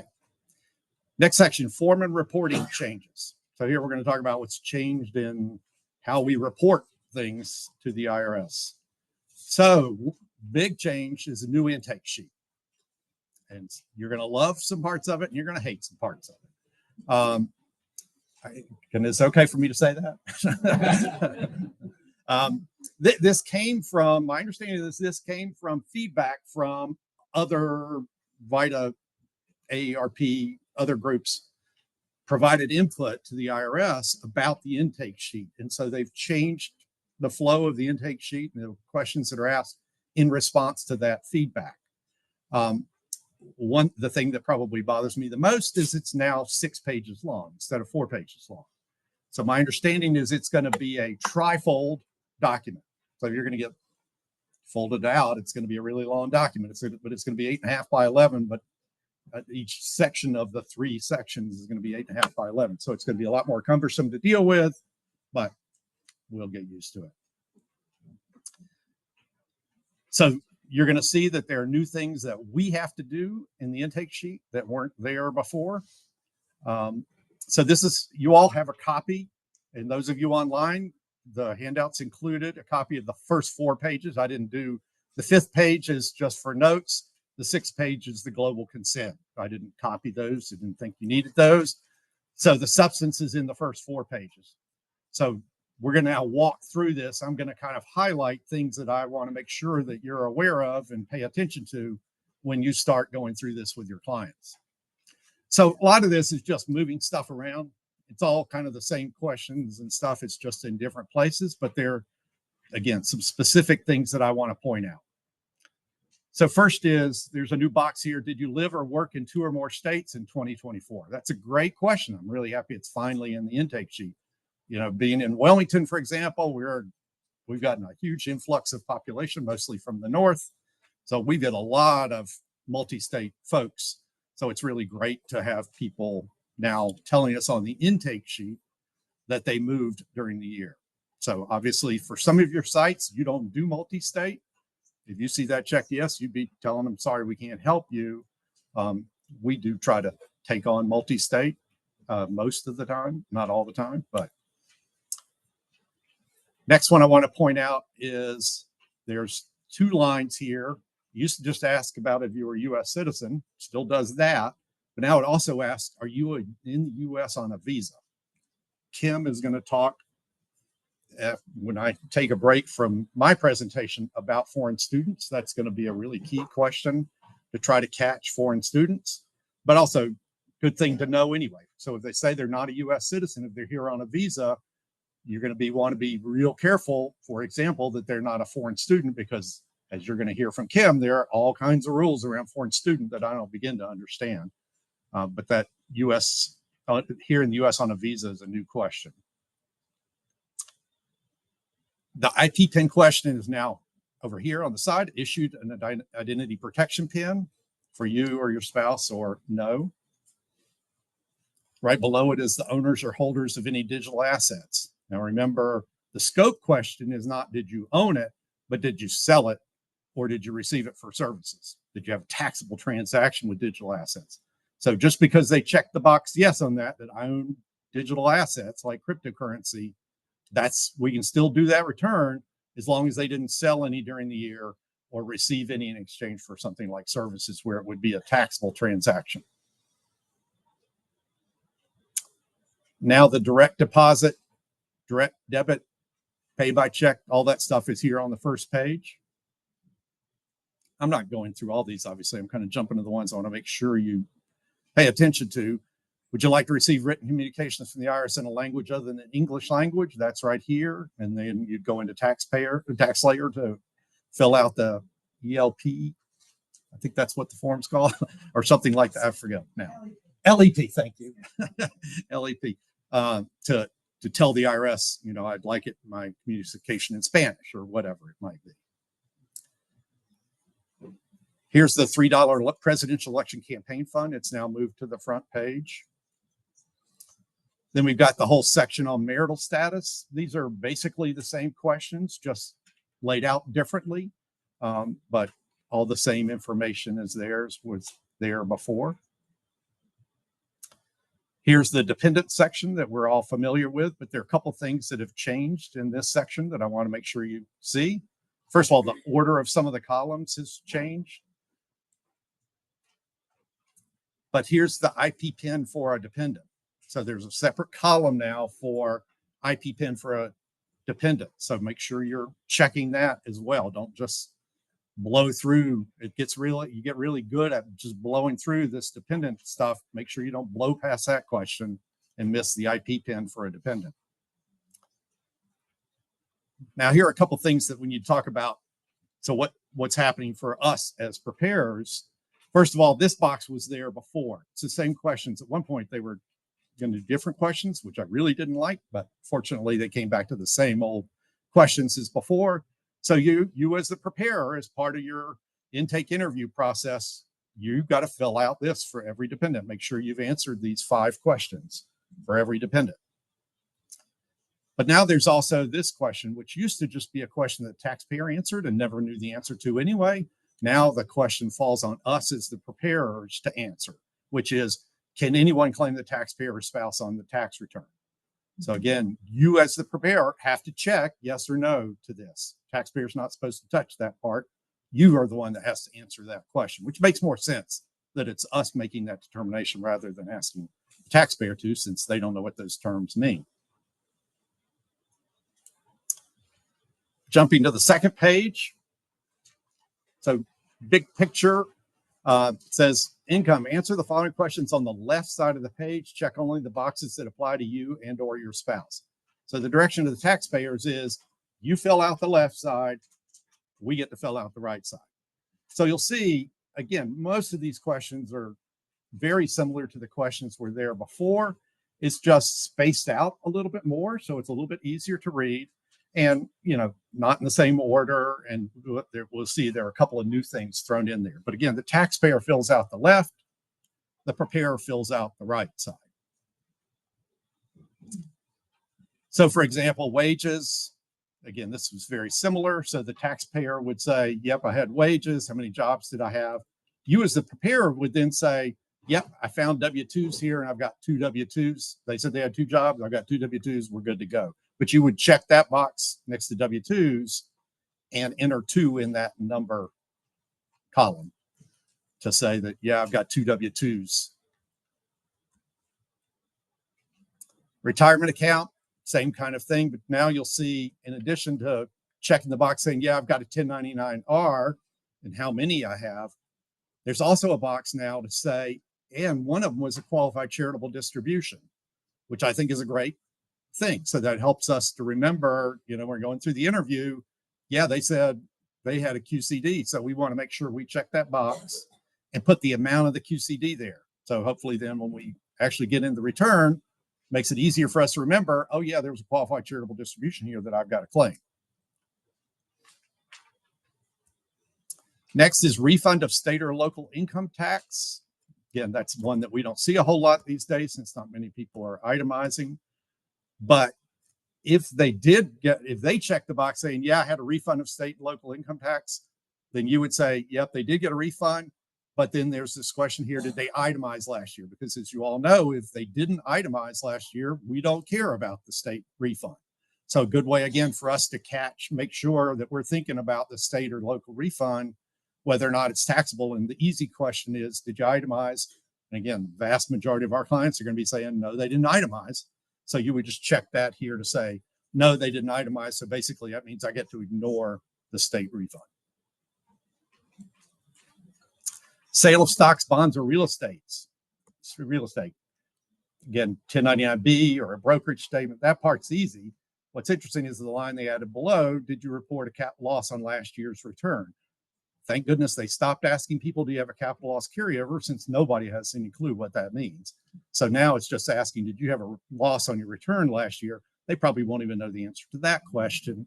Good reason to have last year's return to see if there was a capital loss carryover claim. And if there was, then you're going to check, yeah, there's a capital loss carryover here, yes or no, so that you know when you're filling out the return. Again, you got to remember to insert that capital loss carryover. Alimony, that asks the question about, was it excluded from income or not? So we have to check that box. And again, I'm sure you all remember that for divorces that occurred before 2019, the income is taxable. But for divorces after 2018, it's not taxable. So that's how you answer that excluded from income question is, and back on I would flip back, but it'd take too many clicks. On the first page, it said what was the date of the divorce, all that kind of stuff. So there you would know, hey, if it's a date before 2019, yeah, it's going to be taxable. If it's a date after 2018, it's not taxable. Next section, income from renting out your house or a room in your house. So this obviously is going to create the first scope issue for us. Interesting question here is they said, if yes, did you use the dwelling unit as personal residence and rent it for fewer than 15 days? So that's interesting that they added that. That's an exception that you don't even have to report that income. So you just get to ignore it if that's the case. So if somebody says, yeah, I rented it out, but I only rented it out for a week, that's it for the whole year, and I lived in it the rest of the year, then that's fine. So if you live in Augusta, Georgia, and you rent out your house for the Masters every year, you're in great shape with this. So you check, yeah, I did rent it out for less than 15 days. And then we know, okay, we get to ignore that as income. Then there's also a question about income from renting personal property, such as a vehicle. That's kind of unusual that we would see that, but I guess that's worth knowing. Now for us, the scope issue is if they did rent out anything for more than 15 days, that's out of scope for us other than for JD, because military, we can do rental for active duty military for their personal residence, the last place they were stationed, for example. when they move around, they can own a house and they keep that house and rent it out. That's in scope for military, but it's not in scope for VITA in general. Gambling winnings. We're going to talk about gambling later because I think that's going to be a big issue for North Carolina for this year. So it's separately called out. That used to be in the other category. They're separately calling out now, which is good because we're definitely going to want to ask about that. We're going to talk later about what the W-2G filing requirements are. So I'm not sure we're going to see a ton of W-2Gs, but I guarantee you we have a lot of people out there who are gambling on sports betting that you got to at least ask the question. Whether they tell us the truth or not that's not our problem, but you got to at least ask the question. Payments for contract or self-employment work. And did you report a loss on last year's return? Now, whether people are going to be able to distinguish between I had a loss because of self-employment versus I had a loss because of a capital loss, capital transaction, I'm not sure taxpayers are going to be real good at that. But this is another scope issue because if they answer yes to that and it's true that they had a net operating loss on last year's return, we can't touch the return. Over to the right, you'll see all the different things that you would check. So yeah, they had a 1099 MISC. Don't see those a whole lot. 1099 NEC, 1099K. We're going to talk about that. Other income reported elsewhere. That's where the cash would be reported. And they have Schedule C expenses in the amount. I think that's a silly question because you're not going to know that when you're going through the intake sheet. This is kind of putting us on the giving us the burden of having to complete the return and then come back and answer that question. I think that's silly. But anyway, I get checking the box to say, yeah, they're expenses so that when you go do the return, you got to remember on the Schedule C, make sure you've got all the income, different forms of income added. Because as we're going to see, it's pretty possible you're going to see NEC, K, and cash income all for the same activity. So this is a good way to kind of help you remember to make sure you capture all of that. And then here's our catch-all at the bottom for other income. This can also raise some scope issues because of digital assets and royalties. Royalties are okay as long as there are no associated expenses and they're reported in certain ways. But beyond that, royalties are out of scope, and digital assets, again, if they're selling digital assets, that would also be out of scope for us. Next page. So now we're going to see they've taken all these questions about what kind of expenses you had and some of these life event things and again, spread them out a bit. So let's look at what comes up on this one. So one is in that top section, which is obviously the itemized deduction section. It asks us right off the bat, are they going to do standard deduction or itemized deduction? Most of the time we can answer that really easily.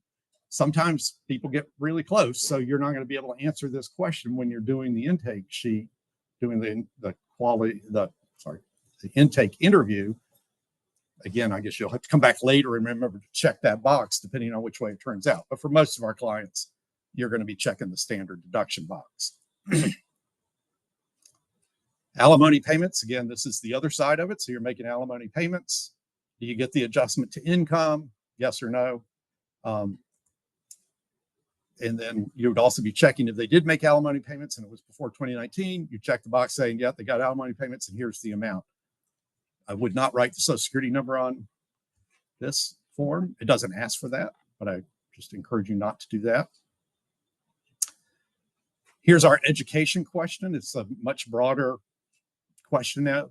Did you or someone in your family take educational classes during the year? So if they answer yes to that, then we jump over to the right and say, hey, do they have taxable scholarship income? Again, we may not know that at the time we're going through this, but it's a question we need to be thinking about. Do they have a 1098-T? Because if they don't have a 1098-T, you probably got a problem. You probably got to make them go back and bring that. And then are you going to try to claim education credit or tuition? Tuition fees deduction doesn't exist anymore, so we don't care about that. Are you going to claim an education credit? Did you purchase health insurance through the marketplace? So that's our 1095A question. I put scope beside it because we see this a lot at our site. People have self-employment income and marketplace insurance. That's out of scope. Unfortunately, that's really bitten us hard the last few years. We get a lot of unhappy folks who come in and they've got a 1099 NEC, and they also have marketplace insurance, and we can't do that return. There were a couple exceptions to that within the 4012. Yeah, they're really, They're really narrow. really narrow exceptions. But yes, you're right. Go look at the 4012 if you have that. But basically, you have to not qualify for marketplace insurance, or you didn't get an advance. You're not entitled to an advance payment for the marketplace insurance. But next is, did you have a loss related to a declared federal disaster area? We're going to talk about this more later when we talk about Hurricane Helene. But here, if they check yes to that, which depending on what part of the state you're in, you may or may not see that question answered yes. Then if the disaster relief impacts the return, that's probably going to make the return out of scope, but we'll talk later about when that might happen. You have a tax credit disallowed. So this is our EIC disallowance, or I haven't really seen it for child tax credit or American Opportunity Credit, but see it a lot for EIC. They ask then for us, yeah, it was disallowed in a prior year. What year was it disallowed and the reason? 90% of the time, taxpayers have no clue why it was disallowed. They just know, yeah, it was disallowed. So that's another one where if they said that to me, I just write down taxpayer doesn't know, and just go ahead and fill out the EIC disallowance form in TaxSlayer. Have you received any letter or bill from the IRS? This question was there before. I think this is a great question to ask to try to catch IP PIN. So I always just ask them generally, if you've gotten any letters, any correspondence from the IRS, if they say yes, then you probe to try to understand what that was. And hopefully you can catch IP PIN at least. And then here's estimated tax payments. This is also where you would say last year's refund was applied to this year, or last year's return. Is last year's return available? So we're supposed to fill that out as well. Then the next page is what I would characterize as predominantly the information about language proficiency and race, ethnicity, all that stuff. So the first thing I want to point out is it says the following information is for statistical purposes only. Your responses to these questions are not a part of your tax return, are not transmitted to the IRS. You're not required to answer any of these questions. So taxpayer can leave this blank. They leave it blank, you leave it blank in TaxSlayer. So nobody has to answer these questions. That's totally up to them. I don't know about for you guys. IRS does not use this information, is my understanding. Treasury Department doesn't collect this information. It goes into TaxSlayer and it kind of dies there, is my understanding. So the only reason I think you need to have taxpayers filling this out is if it was important for you for like grant purposes. So if you're getting some kind of grant where you've got to know race, ethnicity, English proficiency, then you're going to want to fill this out. But if you're at a site where you don't care, then you're not going to really care whether or not they filled out this section. Just a couple of things I want to point out in here, though. One of them is, did you or a member of your household have a disability? Obviously, if they say yes to that, you're going to want to probe, make sure, you know, for like the dependent, they should have also answered, yeah, they were totally and permanently disabled, but don't miss that question. And then the other is, are you a veteran? Remember, North Carolina has a thing where you can check that they're a veteran in the basic information section. It doesn't do anything on the North Carolina return, but I can tell you, I get a lot of veterans who are like, oh, this box wasn't checked. And yeah, okay, I'll go back and check that box. So just watch out for that if you're in North Carolina, and check that in TaxSlayer if they did check it here. Then here are the whole page of notes. I didn't give you a copy of this because I didn't think you really needed this page. And then the global consent, which whether any of those words have changed or not, I have no idea because I've never read it and nobody else has either. So now, one of the interesting questions on the intake sheet is, so what do we have to do as preparers? So Claudia brought this to my attention that there are site requirements. Publication 5140, if you've never looked at that, you ought to look at that because it provides what are all the site requirements that we have that our site is supposed to do. There is a new site requirement for this year. related to the new intake sheet. And it says an interview with the taxpayer using Form 13614C that includes reviewing entries on Form 13614C with the taxpayer, ensuring unmarked questions are discussed, and marked no, NA, have a check mark or other comments if they do not apply. So what does that mean? So this, it's blurry and I apologize for that, but it's because it's a screenshot I took from a webinar that the IRS did on this. And this is what the IRS thinks we're supposed to be doing. So over here, you'll see, even though like here, tips, they didn't report any tips. We're supposed to put something over here to designate that we talked to them about that. So the thing said, you can say no, you can say NA, you can just put a check mark, or you can put notes, whatever you want to do. But that's what the quality site requirement is expecting of us. So when these folks back here come to see you this year, they're going to be looking, did you fill us out or not? So you can't just say, you know, if I've got a couple come in there in their 90s, I'm probably not going to ask them about, did they go to school that year? You know, do they have educational expenses? But I still need to check that box that it's something that I discussed, and so that the intake sheet looks right. And here's what I will add to that. You can need to come up here. You can't talk from over there. Don't trip. Yeah. So what I'm going to add to that is, and I think a lot of us did this in the past years, where we'd start at the top and we draw a line all the way down. You have got some, same thing, you can do it. You've got something there that's acknowledging, hey, I took a look at this. So we're not requiring you to go check, check, check. But if it were me, I'd be rolling a line through it for those that don't apply and moving on, because it's all about partner burden.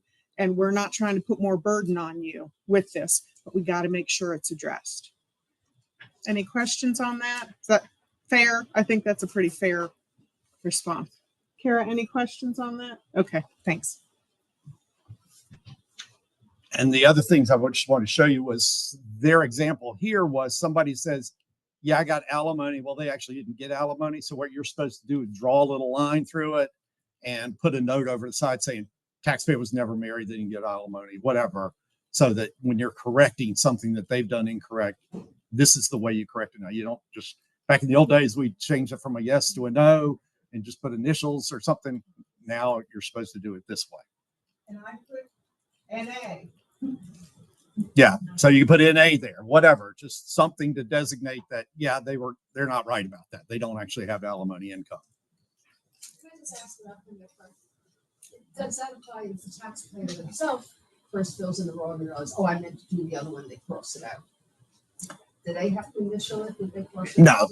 No. However it comes to you, if they've scratched it out, I mean, again, you got to say, draw a line through it or whatever on your side, but you don't need to worry about notes if they're the one that scratched it out.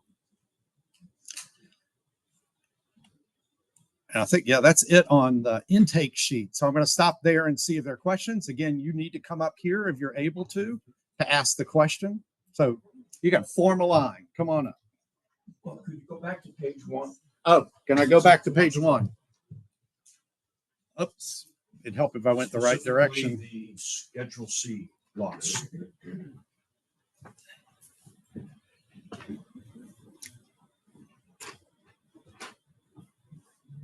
Sorry, a lot of clicks to get there.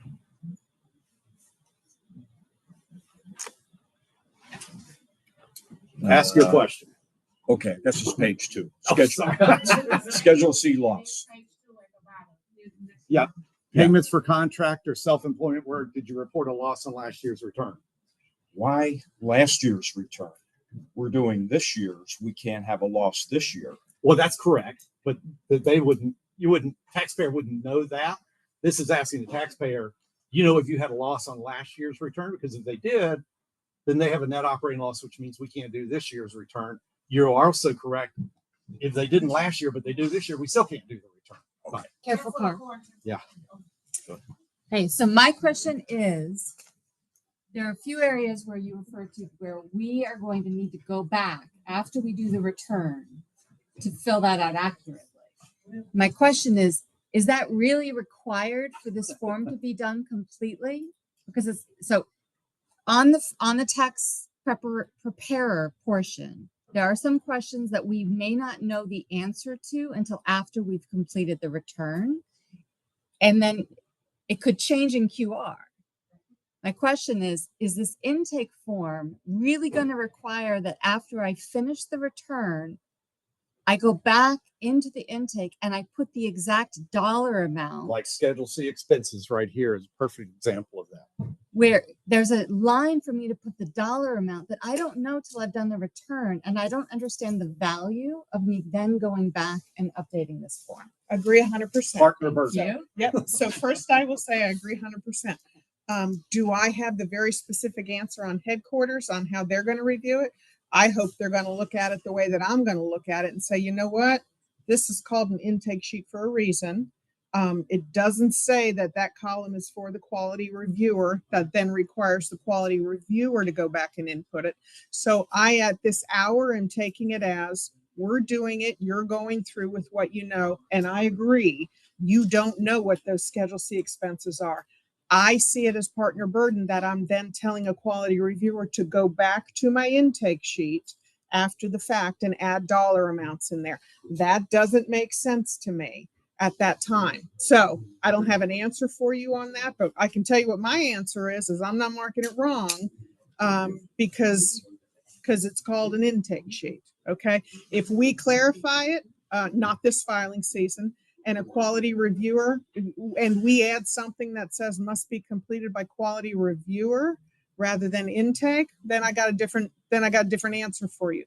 But at this point, I agree with what you're saying, and it does not make sense to me that I now have somebody who has to go back to an intake sheet to add a dollar amount they didn't know at the time of intake. Anybody else? David, do you want to add anything to that? Or No, and I think you raised a good point. I think we'll clarify that. Yeah. What's the intention of that? But Yep. I think that, for the most thing is, quality, of course, in this program is tremendously important. And well, we'll get formal. It's just so important. No, that's good. Good question. We will clarify that. And as you all know, and you all do a wonderful job with this, the quality in this program is the shield. And it's tremendously important in the parts about, ensuring that we've asked the right questions, that the taxpayer doesn't always know sometimes what forms they have or what they don't have. So I think going through those questions and identifying that we ask those questions is important. But for things like this, since it's a new form, we expect some questions popping up. So we will definitely take these back and get guidance for it. Thank you all for asking. Thank you very much. Yep. Careful. Get me 30 You got days a off. booby trap here with court. I was asked to clarify one of the things on this page, actually.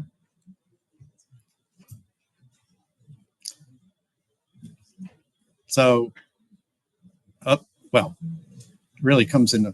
It was on a sale situation. Actually, I'm not sure I even talked about this, but I'm going to now. So, actually, I need Kara back. Can somebody go grab Kara? She just went out. No, you don't go because you're too far away.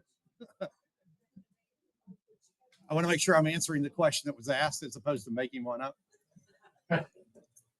Was that question about rental or about sale?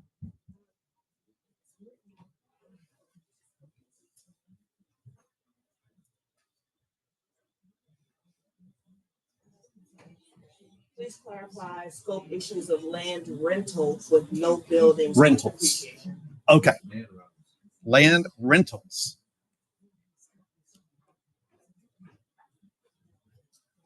We run into that. This is land rentals essentially with no building storage of depreciation. Yeah. I think the answer is that's in scope, but I'm not 100% positive. Anybody know the answer to that? It's out of scope. It is out of scope. Out of scope. Oh, okay. I know selling raw land is out of scope. I'm not sure I knew the answer on renting raw land. We were told that rental of land is out of scope. Even if there's nothing on it, even if you no associated expenses. Yep. put the expenses in. Okay. Yes. I've been doing it for 10 years, this lady has a field she rents out, just this field. And we've always listed as land rental. Okay, so she's saying that Open free, we don't get- she's got a person who they've claimed land rental for years. I apologize if somebody can pull up the 4012 and tell me what that language is. Karen, can you do that? I'm sorry, I don't remember the answer to this. I think it's out of scope, but the more I think about it, but we'll see if we can clarify that.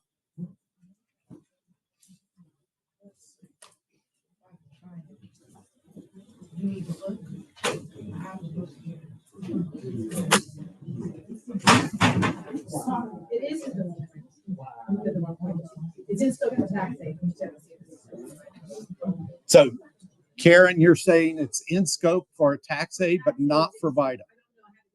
Oh, okay. You're looking at the tax aid list. Give me a second here. We'll see if we can answer this question.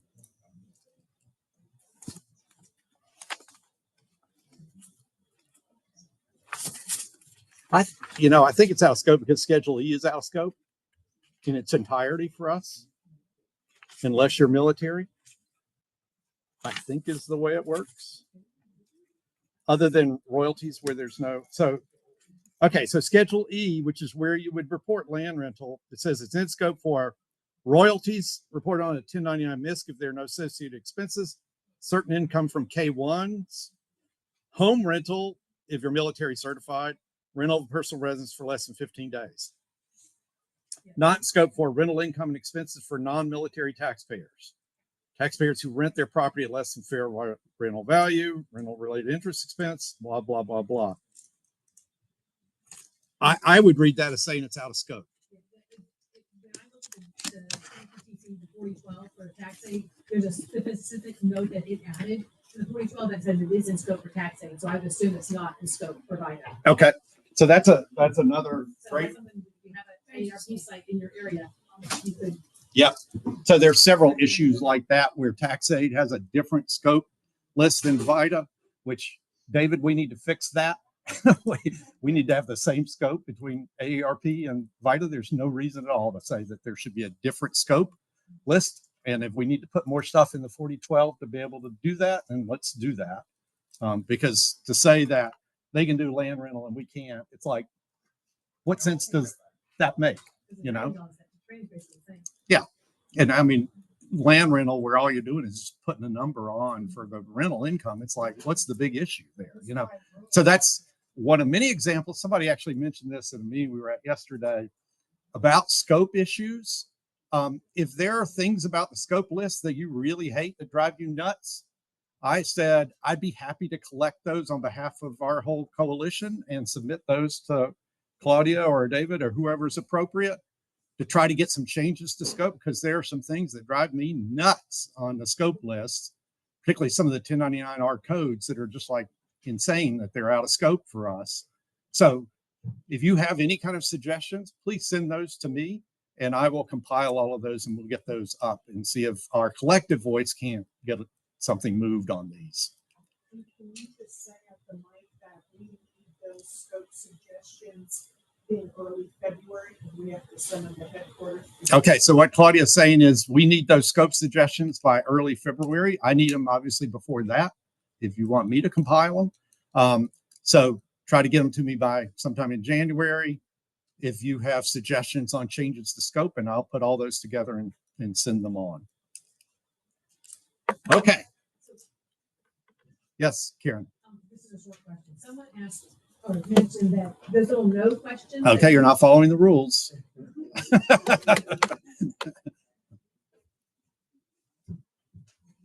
Someone online.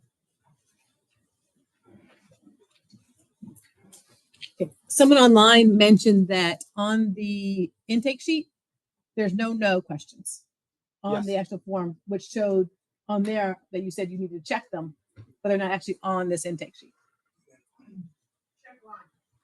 So right here, where it says right after, like on all these. Yeah. On So the other tips, picture, if they didn't check the box for tips. right. On the picture that you showed later, it showed a row of no boxes Oh, okay. Let me move to that. that are and not we'll- here, that are not actually on the form. Oh, that's because they had been, those have been typed in by the IRS person. They were giving that as an example of what the intake sheet should look like after you've completed it. But there were no. So these no's are Oh, I see. entered by the IRS as an Okay, so example we to have show enter- you. we have Yeah, to you're enter writing it by no hand, in they're others. typing it, but they're saying, yeah, you got to say no, no, no, no, no. And that's where Claudia's saying, no, no, no, no, no. You don't need to say no, no, no. Just draw a line through it. Okay. Any other questions on the intake sheet? Okay, moving on. How's my time? What time do I stop? At noon or 12? 12:10. Okay. Okay. So Link and Learn. There's a new vendor for 2024, which I'm sure you've all been frustrated with. There's no longer a list of your answers. So you have to go back through the questions to be sure you entered everything correctly, which is a little bit frustrating. Hopefully it's going to get fixed for next year. So if you want to go back and see, did I actually check all those boxes correctly? What I always tell our folks is do the test in the book. And then all you're doing when you get online is just transferring the answers. But if you want to go back and look at it again, unfortunately, you got to go back, especially if you're on like the advanced or basics test where you got to go back through 50 questions to get there. Unfortunately, you got to go all the way back to check your answers. That's a ridiculous waste of our time that hopefully will get fixed for next year. A similar frustration is once you've taken the test, if you want to see the ones that you missed, hopefully you missed none, but if you missed one or more, if you want to see what you missed, you got to do the same thing, but you got to remember to hit that review button right then, because as was mentioned before in a different meeting, if you don't go to the review button then and you want to go back into Link and Learn later and say, God, what did I miss on that? You can't see it. That makes no sense at all, but that's the way it's working right now. So you got to hit that review button, go all the way back through all the questions and see which one you missed. Now, what's interesting is they tell you this year what the correct answer is. At least they did when I took it. I assume that's still the case. So they'll show you, yeah, you missed this one, and here's what the right answer is. Them doing that means nobody should ever fail the retest. You know, it's like, come on, guys, this is not rocket science. So, so make sure you do go back through it. But again, it's a cumbersome process right now to do that. And don't forget to look at the Volunteer Tax Alert 2025-1 before you take the test, because there are several errors in the test, particularly on the site coordinator test, and I think one on the advanced test, where you need to make sure you're looking at that tax alert before you try to take the test, or you're going to miss some questions. That's all I want to say about Link and Learn, and you're not allowed to ask questions about it. So, all right, Form 1099-K. I've been waiting for 3 years to do this presentation, so now you finally get to hear it on what's going on with Form 1099-K. Although, as you're going to see, I don't know what in the world tax layer's doing, but that's a different issue. This form is used to report payments received by taxpayers from third-party settlement organizations, including payment apps, credit card processors, and online marketplaces.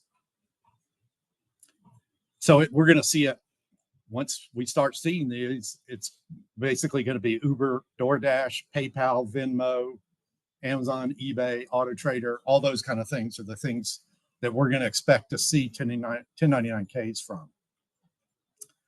So again, we've seen it potentially in the past, but the numbers were much bigger back then, as we're going to talk about in a second. So prior to 2022, a 1099-K was issued only if the taxpayer received tax payments totaling at least $20,000 and had at least 200 transactions. So unless you are a really big time Uber driver, we didn't see a lot of 1099-Ks. In 2022, Congress changed the rule to reduce that from $20,000 down to $600 with no minimum number of transactions. That caused a huge uproar. And the IRS now gets to deal with what Congress did. And so what the IRS has done is delayed the implementation of those rules repeatedly. So let's talk about what the rules are now. So for 2024, the dollar limit actually falls for the first time from 20,000 to 5,000. So now if they get at least $5,000, they're supposed to get a 1099K with no transaction limit. So no more, you had to have a certain number of transactions to report. If you had one transaction for $5,000, you're supposed to get a 1099K this year. On November 26th, the IRS announced, which they always do this right before this presentation every year, they change the rules. But fortunately, this year it didn't affect 2024. It was for 2025. They decided to make 2025 an additional transition period. So the dollar limit's going to drop from $5,000 to $2,500 for 2025, and then theoretically go to $600 in 2026. I would be willing to bet, if we were doing sports betting here, I'd be willing to bet a lot of money that never happens, that we never actually get to the 600. I think the big tax reform that we're going to talk about later, my bet is this is going to get addressed in that, and you'll see that limit probably increased, would be my guess, but we'll see. So at this point, now the only thing we know for certainty is that for this year, it's 5,000 is the limit. Okay, so the first question is, can I just ignore a 1099K if I get one? Unfortunately, the answer is no, you cannot. So either the taxpayer has to get the form rescinded by the issuer, or you've got to put that amount on the tax return, because the IRS is going to do their typical matching to see, is that $5,000 reported on the tax return somewhere. You don't put that on the tax return, taxpayer is going to get an automatically generated letter that says, you had a 1099K for $5,000, you didn't put it on your return, you owe us a bunch of money. So now I'm going to try to tell you how you're supposed to report what's shown on a 1099K. So first of all, what are the situations where a 1099K should be issued? So this is where it's correctly issued. So you received any payments with payment cards, including credit cards, debit cards, gift cards. So if you're receiving credit card payments, then the credit card company is going to report these to you. You receive payments over $600, although again, it's $5,000 for 2024 and $2,500 for next year, with a payment app or online marketplace. So this would include payment for a personal item you sold, services you provide, property you rent, all kinds of things. So this is our Uber situation and lots of other things, ticket exchanges. How about situations where they shouldn't have issued a 1099K? So you get a 1099K that was not properly issued. What would be that situation? That's where you get it as a gift or reimbursement of personal expenses from family or friends. So something like Venmo is a perfect example of people use Venmo all the time to send something to a friend or something like that.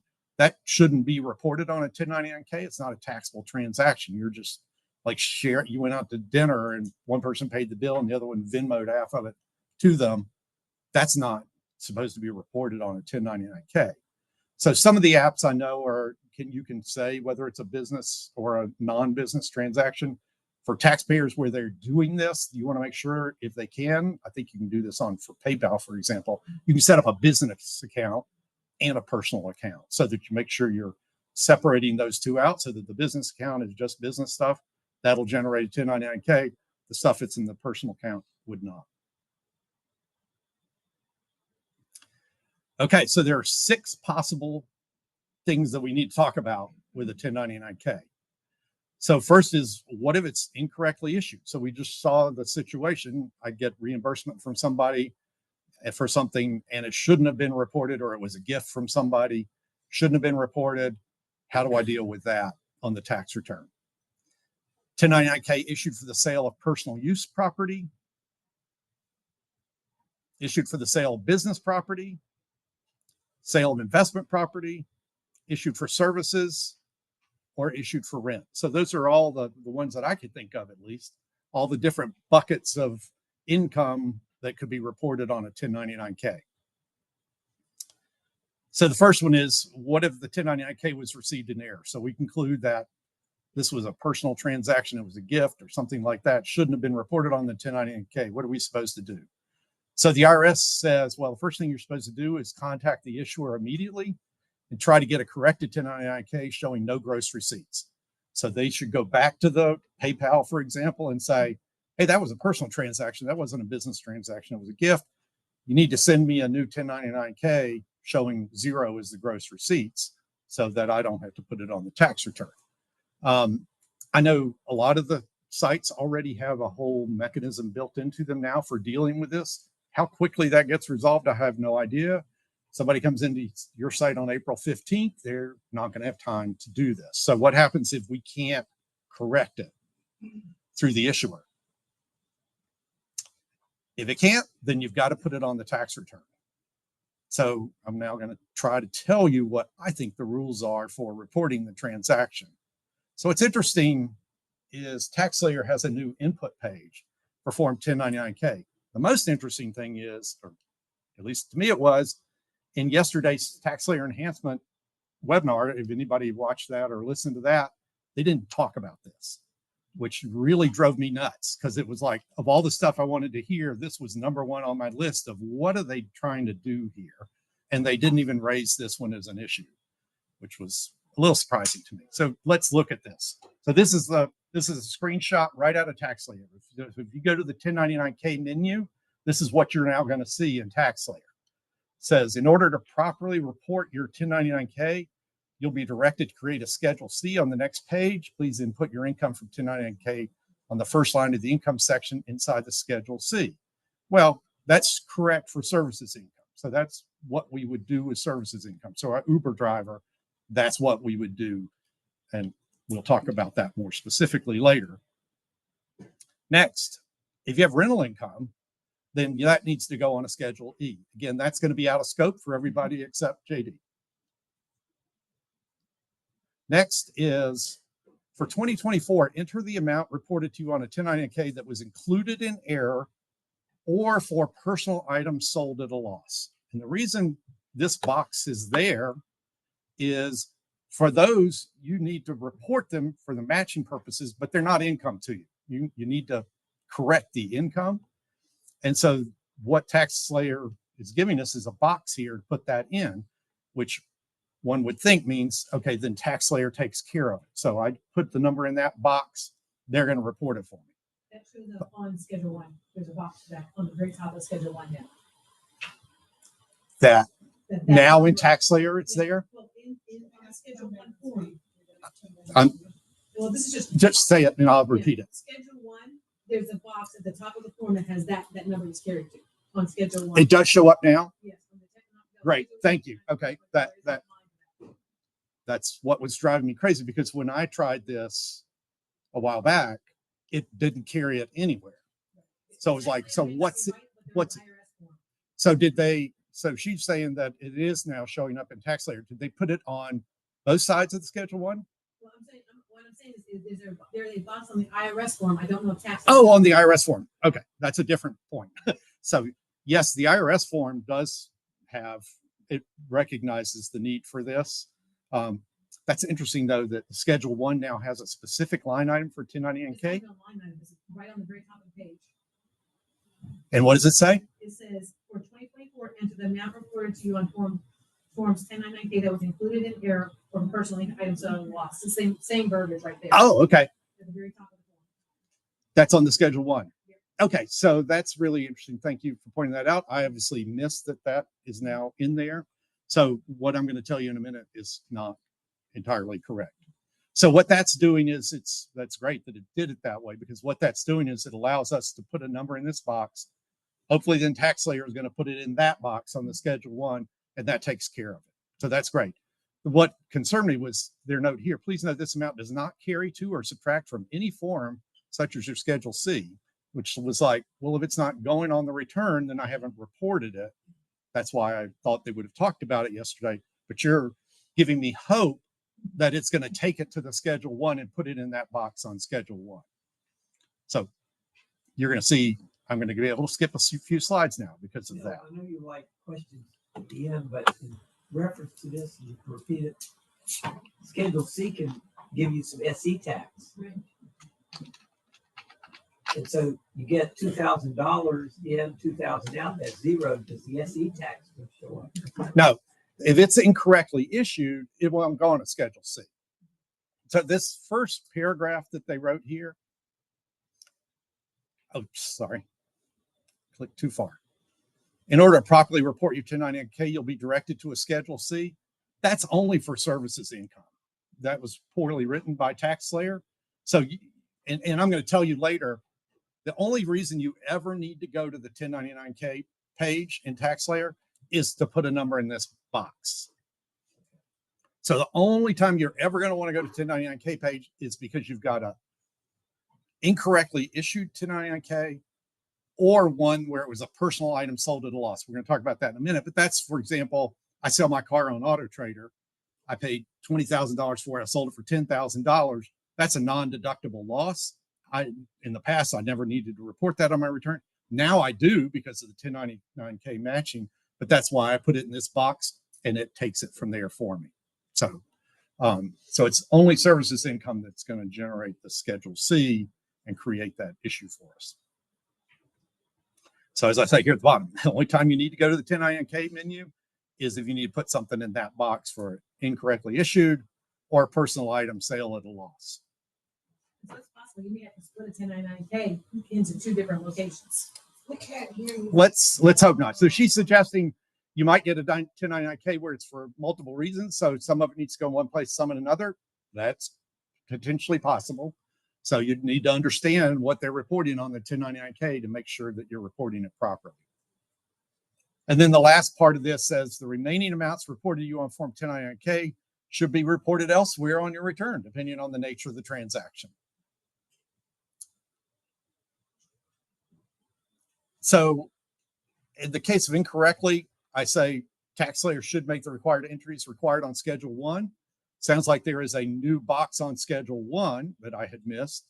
And maybe it wasn't there at the draft that I looked at when I typed this back months ago. But hopefully that's all going to work. So I go on here to tell you how to report it the way the IRS told us to report it, but you can ignore those pages now because it should work properly because the IRS has created that new box for it. TaxSlayer is using identical language, so they ought to be putting that number in that box. So ignore these pages or that page on what do you do if TaxSlayer is not working right. We're going to assume TaxSlayer is going to work right. So we're going to jump on. So the next is reporting the sale of personal use property. So now we're in a situation where it was properly issued. We've got to report a sale transaction and it deals with personal use property. So if the 1090K was properly reported, the transaction has to be reported on the tax return. There are separate rules for reporting depending on what it is reported for. So here we're talking about sales of personal use property.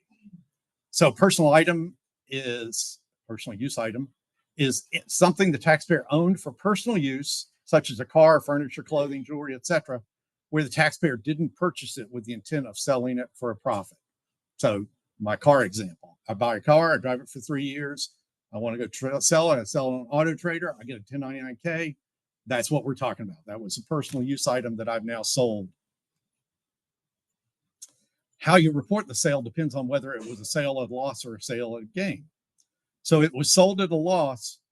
We've already kind of talked about what that's going to be, but the loss is not deductible for tax purposes. In the past, we didn't even have to report those losses unless they got a 1099-S for real estate. You still had to report it there, even though it was a loss. But now we have to report these. So if they get a 1099K for a sale of a personal use item at a loss, you've got to report it. The new box in TaxSlayer should be it. So that's, again, sale of a personal item at a loss, like selling a used car. That's where we would go to the schedule, the 1099K menu in TaxSlayer. We put that number in that box. And that's all we got to do. Makes it very easy. And there you just, whatever's on the 1099K, you put it in that box. You don't have to put the basis, show that it was a loss or anything. You're just telling the IRS this was a sale of a personal item at a loss. The 1099K shows 10,000. I'm going to put 10,000 in that box. That's all I got to do. Very easy. So I go on to tell you what if TaxSlayer is not working properly. Ignore those pages or that section of your handout.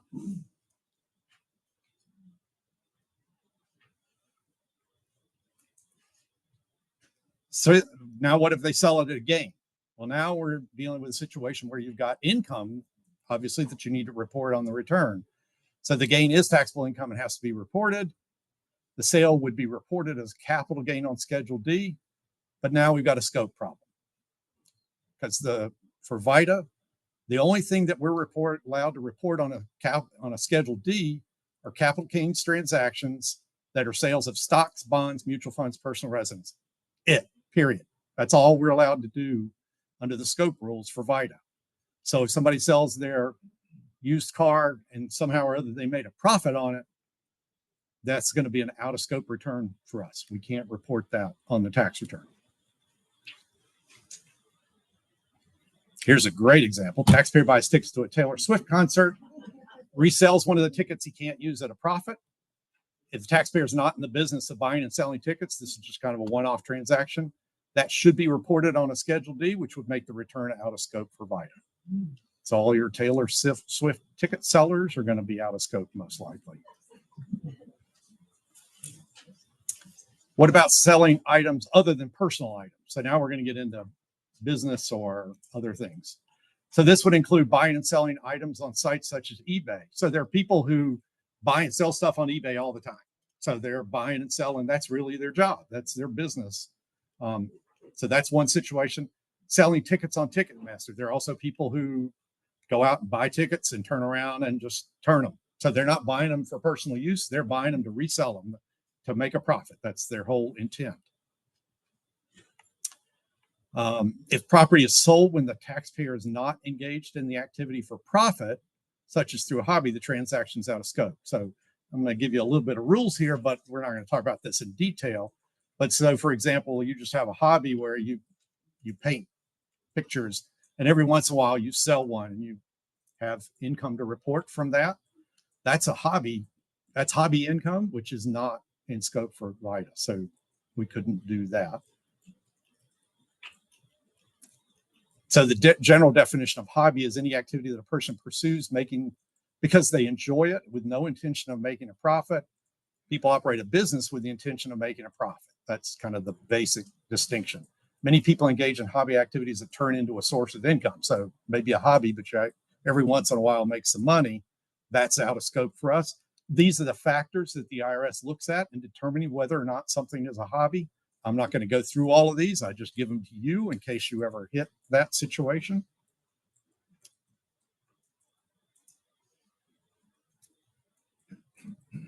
So if we're in the business of doing this, so I'm somebody that my job is buying and selling stuff on eBay. That's what I do every day. That's my business. Sales of inventory or items held as stock and trade or business income that have to be reported on a Schedule C, rather than as a capital transaction reported on a Schedule D. So here I bought this and it's a part of my business. I'm actively engaged in the business of buying and selling stuff on eBay. That goes on a Schedule C. It doesn't go on a Schedule D. It's not an investment transaction where I'm holding something thinking someday I may sell it for a gain. I'm buying and selling all the time. This is my business activity. As long as the total expenses, including the cost of the item sold, is less than $35,000, the return is still in scope for us. The cost of the items should be reported as supplies under general expenses. Now, some of you who know more about tax may know that there are things called inventories, that sometimes you have to keep inventories. There's a huge small business exception to the rules about inventory, which would apply to all of our taxpayers because it's millions of dollars of inventory before you actually have to follow the inventory rules that Congress has. So for our purposes, as long as their expenses are less than $35,000, that what Schedule C would be in scope for us. Don't forget that if the sale is reported as business income, that is going to generate self-employment tax because it's on a Schedule C. Everything that goes on a C is going to generate self-employment tax. Sales of investment property that are not used in trade or business are capital transactions reported on Schedule D. So instead, I'm not in a trade or business. I just buy stuff, hold it like baseball cards. I buy them and hold them thinking, 5 years from now, I'm going to try to sell this at a profit. That's not a business because I'm not doing that like on a daily basis. It's just an investment that I make thinking this is going to pay off for me in the future, kind of like buying stock would be. So this is going to get reported in Schedule D. Distinguishing between what's an investment activity and what's a business activity is not always simple. I'm going to give you some very broad rules, but again, these can get really complicated. Factors such as the frequency, extent, regularity of the activity are indicators of investment activity versus a business activity. So again, you're doing this all the time on a daily basis kind of thing. That's a business. But if you're doing this, you buy something and you're planning to hold it for a while and try to sell at a profit, that's an investment activity.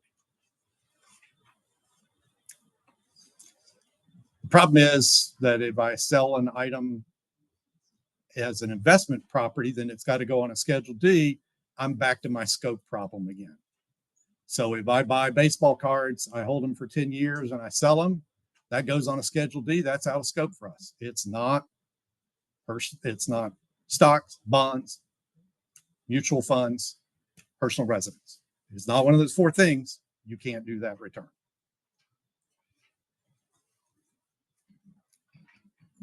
So I think 1099-K is probably going to create more scope issues for us because in the past, they probably wouldn't have even told us about that. So reporting income from services. Okay, so this is our Uber driver. This is the one that I expect to see a lot. So 1099-K reporting for service income will be reported the same as income at the same way we do for Uber drivers, activities like Uber drivers. The amount reported on the 1099-K is reported on the Schedule C as gross receipts, just like we do for cash income. So here's kind of a walkthrough of how to deal with this in TaxSlayer. So if TaxSlayer, I've told you it has a new 1099-K menu, but service income, it just says, basically you don't use that box. You just hit continue and it takes you to a Schedule C, which means you don't even need to go to the 1099-K menu. Instead, ignore that menu if this is the situation. So we're talking about an Uber driver or DoorDash driver or something like that, where it's service income, don't touch the 1099-K page. Instead, your first question is going to be, is there a 1099 NEC? So if they've got a 1099 NEC from that activity, then you're going to start with the 1099 NEC, which, as we all know, then creates a Schedule C. Then when we get to the Schedule C and the gross receipts line, that's where we've added cash income in the past. That's also where you'll add 1099-K income. Now, you need to make sure that you understand what's reported on the 1099-K versus other cash income. So, like Uber gives you that email that shows the gross receipts. You want to make sure that you understand what's being reported on the 1099-K versus that total gross receipts so that you're not doubling up income. If there's no 1099 NEC, then what I would say is go straight to the Schedule C. And there in the gross receipts box, you're going to put what's on the 1099-K as well as any cash income that's not reported on the 1099-K. We'll just go in gross receipts, just like we've done in the past for Uber where they didn't get a 1099 NEC. Last is rental activities. These activities are, again, out of scope for VITA other than for JD. So that's all reported on Schedule E, which again is out of scope for us. So that is it for 1099-K. So do we have questions on 1099-K?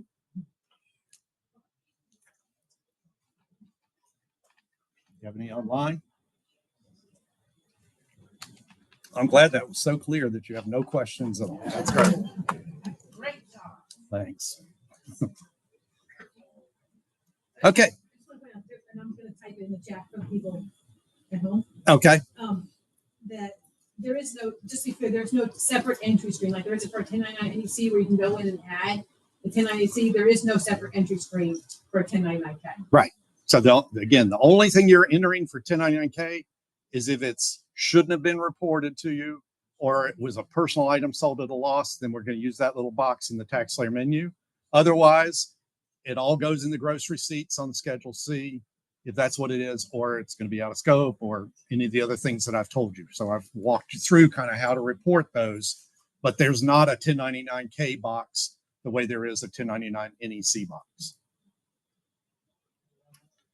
Okay, Medicaid waiver payments. I'm happy about this one. This is one that Claudia and I started this probably 3 years ago.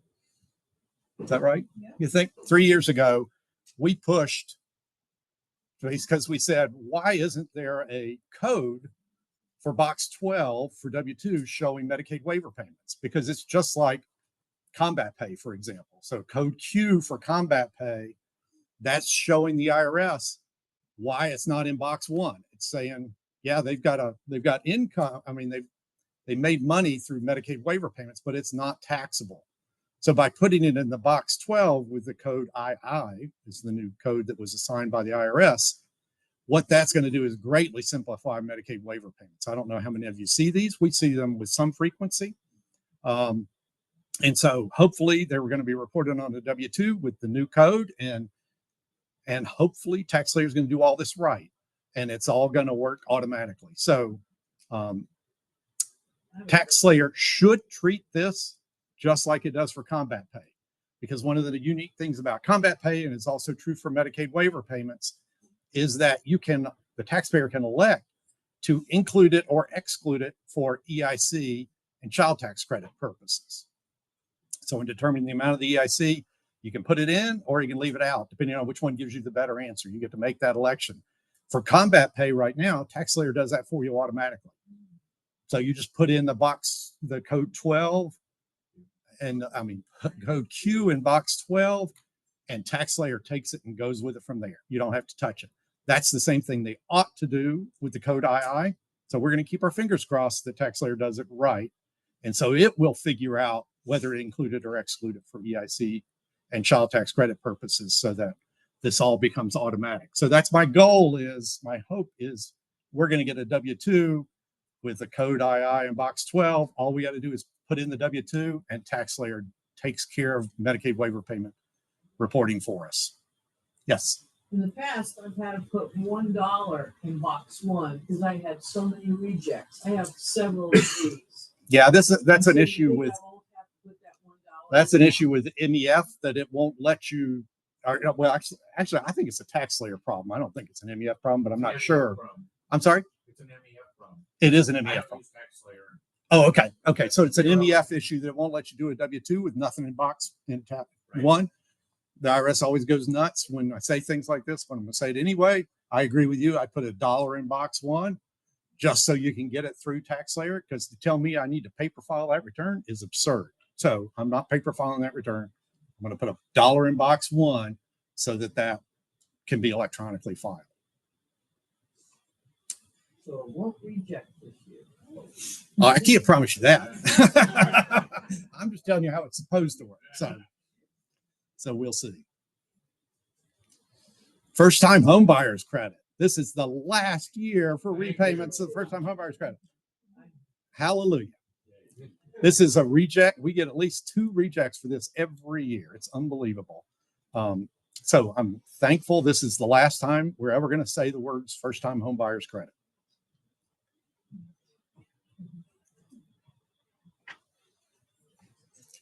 Okay. Good afternoon, everyone. I'm just going to talk a few minutes just about what to be on the lookout to avoid doing a 1040 NR for a non-resident of the United States or a non-citizen. I think where we would start is, if you look at your intake form, these are ways to help you not miss that they are. A lot of times they don't know that they shouldn't be at a regular site. And if we're not careful, many times they slip through getting done on a 1040 as opposed to a 1040 NR. Can you hear me okay? Okay. One of the best things to do is on your 13614C, the quality intake review sheet. I know a lot of people go through and they make marks and they do everything haphazardly, just to say, yes, I looked at this. I think when you get to the part to check if you or your spouse were in 2024, that's the 3rd bold section down. Get a different color mark, get a light blue highlighter or a red ink pen, so that you can make sure that you check that you or your spouse were a U.S. citizen. And if somebody checked no, put a circle around it. The same thing about a visa. That's where you would start. That's where it's easiest to miss. The next thing is if they come in with a 1042S. A 1042S, not the Social Security benefit statement, but it's an income document for foreign persons. You can Google it on IRS 1042S. I'm going to hold it up briefly just so you can get an idea of what it is. I don't expect you to be able to read this or anything, but just so you can know it's completely different from the Social Security form, but it's called a 1042-S. And you're not going to be able to see anything. So just Google it. I tried it. Google it and make sure if they come in with one of those, you probably should not be doing that return. And then if they have a social security, often, and this is a little bit more difficult. If they have a social security number not for work, that might be assigned, but not necessarily. They have an I-10 number that might be assigned, but not necessarily. So the biggest things are look for that 1042S, but the most important is to check the intake sheet. Some of the ways that you keep them from getting past you. If you look on the top right-hand block of your intake form, and it says, you are responsible for information on your return, provide complete and accurate information. What I would suggest is that all the sites, and I don't know if you have people facing you at your, and you're on your laptop and they're facing you, if they're sitting beside you or whatever, have signs on your laptop, on the walls around you that says, if you hold an I-20, please let us know. I-20s are usually issued to all foreign students. If they have an I-20, you probably should not be doing their return. Do you hold a visa? The problem with that is they might think you're talking about a Visa or MasterCard, so have the I-20 question first. Then under that, you might want to list the other things. You are responsible for the information on this return. Please, please ensure that we have checked all your documents and explained why we're not using something that you presented us with. So you're not singling out one group of people, but at the same time, you're putting the onus on them to make you aware that they are possibly a foreign student. Not everyone who holds a visa or who's not a U.S. citizen and holds a visa are required to be completed on a 1040 NR. Some of them are a resident for tax filing purposes. That's a whole nother gambit, and I think Kara has an avenue in which we will address that later. Most of the people if you get somebody comes in with a J visa, there's a chance that they might possibly be able to be done on a regular 1040. So those are the ones. But if they're an F visa, right away you know that they are going to be on a 1040 NR, unless they've been here more than 5 years. Okay. And that's a whole lot of detail that this venue is that we're not going into right now. That's when we actually do the foreign student training. Someone with a foreign student return is not out of scope. It's out of certification. Unless you have certified to do foreign student returns, you cannot do them. Even if you think you know how to do them, you probably don't, because it's some intense training that goes along with it. And they have like our 4012, we have the 4011, which is the Bible for helping do the foreign student returns. So again, check on the intake sheet. If they have an I-20, if they're here on a visa, you probably, those returns probably should not be touched by your site. And even if you have people who are certified, we usually don't do those. Most sites do not do them the same day as regular returns. They're a little bit more detailed. If you were to look at their intake sheet, it asks for a lot of different things that are completely different from what it asked for on the regular intake sheet. So most sites don't even do foreign student returns on the same day as they're doing regular returns.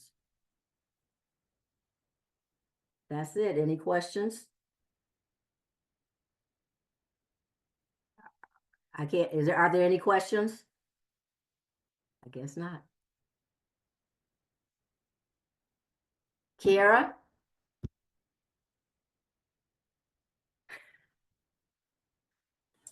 So Kim, if you could mute your mic while this one's not, because there's a feedback loop going. Okay. Um, I don't know why I did it. No, does anybody have any questions in the room? And so, and I didn't announce why we were doing this. I think Kim might have shared, but we don't know what we don't know. And some of us are preparing tax returns for foreign students unknowingly at our VITA sites. And so we just wanted to make sure that you had this information from Ms. Berger today, so that when these folks come into your sites, you can turn them away before you put them in danger with the IRS. But if no one else has any other questions, we are asking for just a few mighty people that are interested in learning how to do foreign student and scholar returns to reach out to us. Gotcha.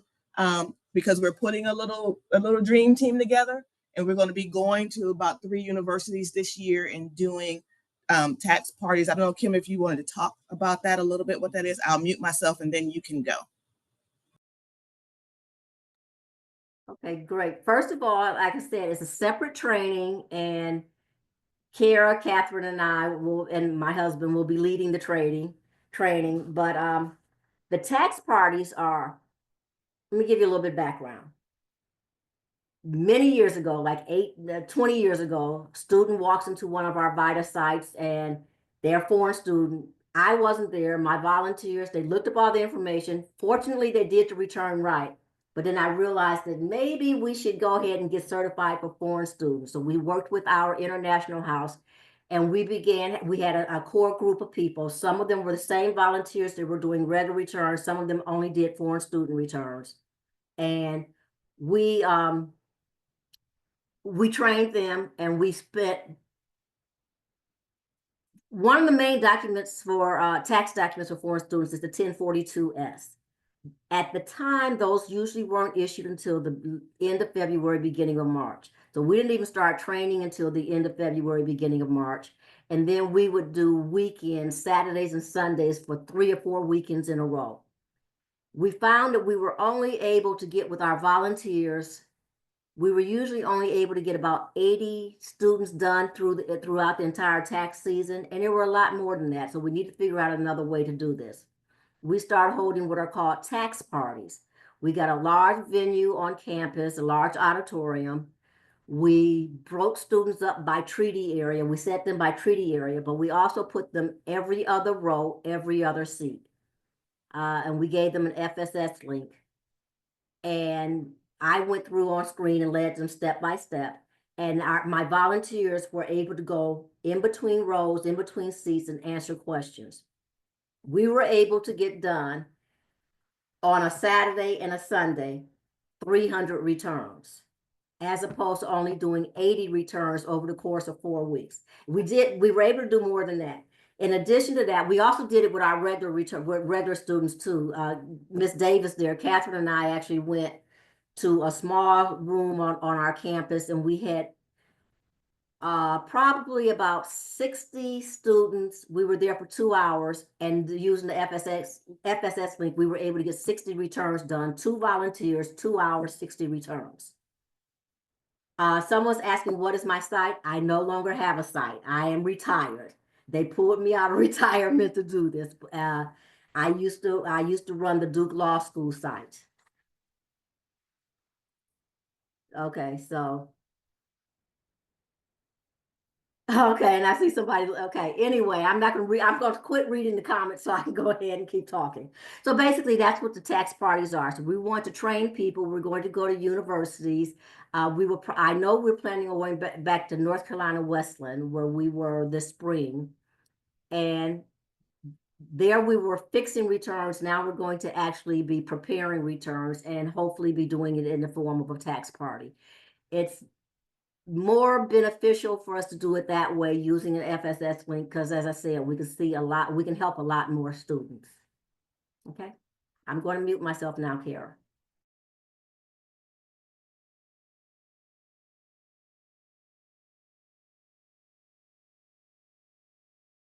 Greensboro procedures, a VITA volunteer. They've got a site that they do this virtually. And she said that if anybody wants to refer their clients to them, their VITA offers virtual tax services. They've trained for foreign students and scholars. The contact information is VITA. It's okay. We can get that out. I'm sure. Yeah. Okay. All right. Any other questions? Yes. Can you let everybody know that Kim is the one who actually helped Slayer get the software correct for foreign students? Okay. Kim, I have to choose my words because my filter is dirty as I get older.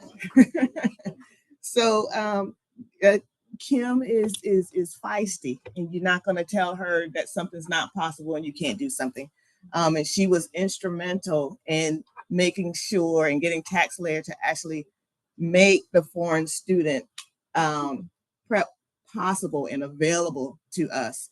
It was an absolute godsend. And that was another tool that allowed her to, shift and do the party. So, if you're on her list, you're not going to say no. I'm just saying it's not an option when she's asking. When I grow up, I always tell her, when I grow up, I'm going to be just like you. Any other comments or questions in the room for Ms. Barker? Kim, thank you so much. As always, Catherine and I are looking forward to the dream team getting back together again. And it looks like we got +2 in the room. Uh-oh. Well, okay, so we're going to talk about just a couple of things about form changes. The first is that there is a new form 1099-DA, which is for digital asset proceeds from a broker transaction. This is used to report the sale of digital assets, such as cryptocurrency, where the digital asset was held in a brokerage account. That unfortunately is out of scope for us. This is a great example. It was suggested by the gentleman back there, but it's exactly right that this is a good scope change that we need to push, which is if it's reported by a broker on a brokerage statement with cost basis reported and the proceeds reported and the date bought, date sold, all that information is on the brokerage statement. Why in the world should that be out of scope? Because it's no different than a stock transaction.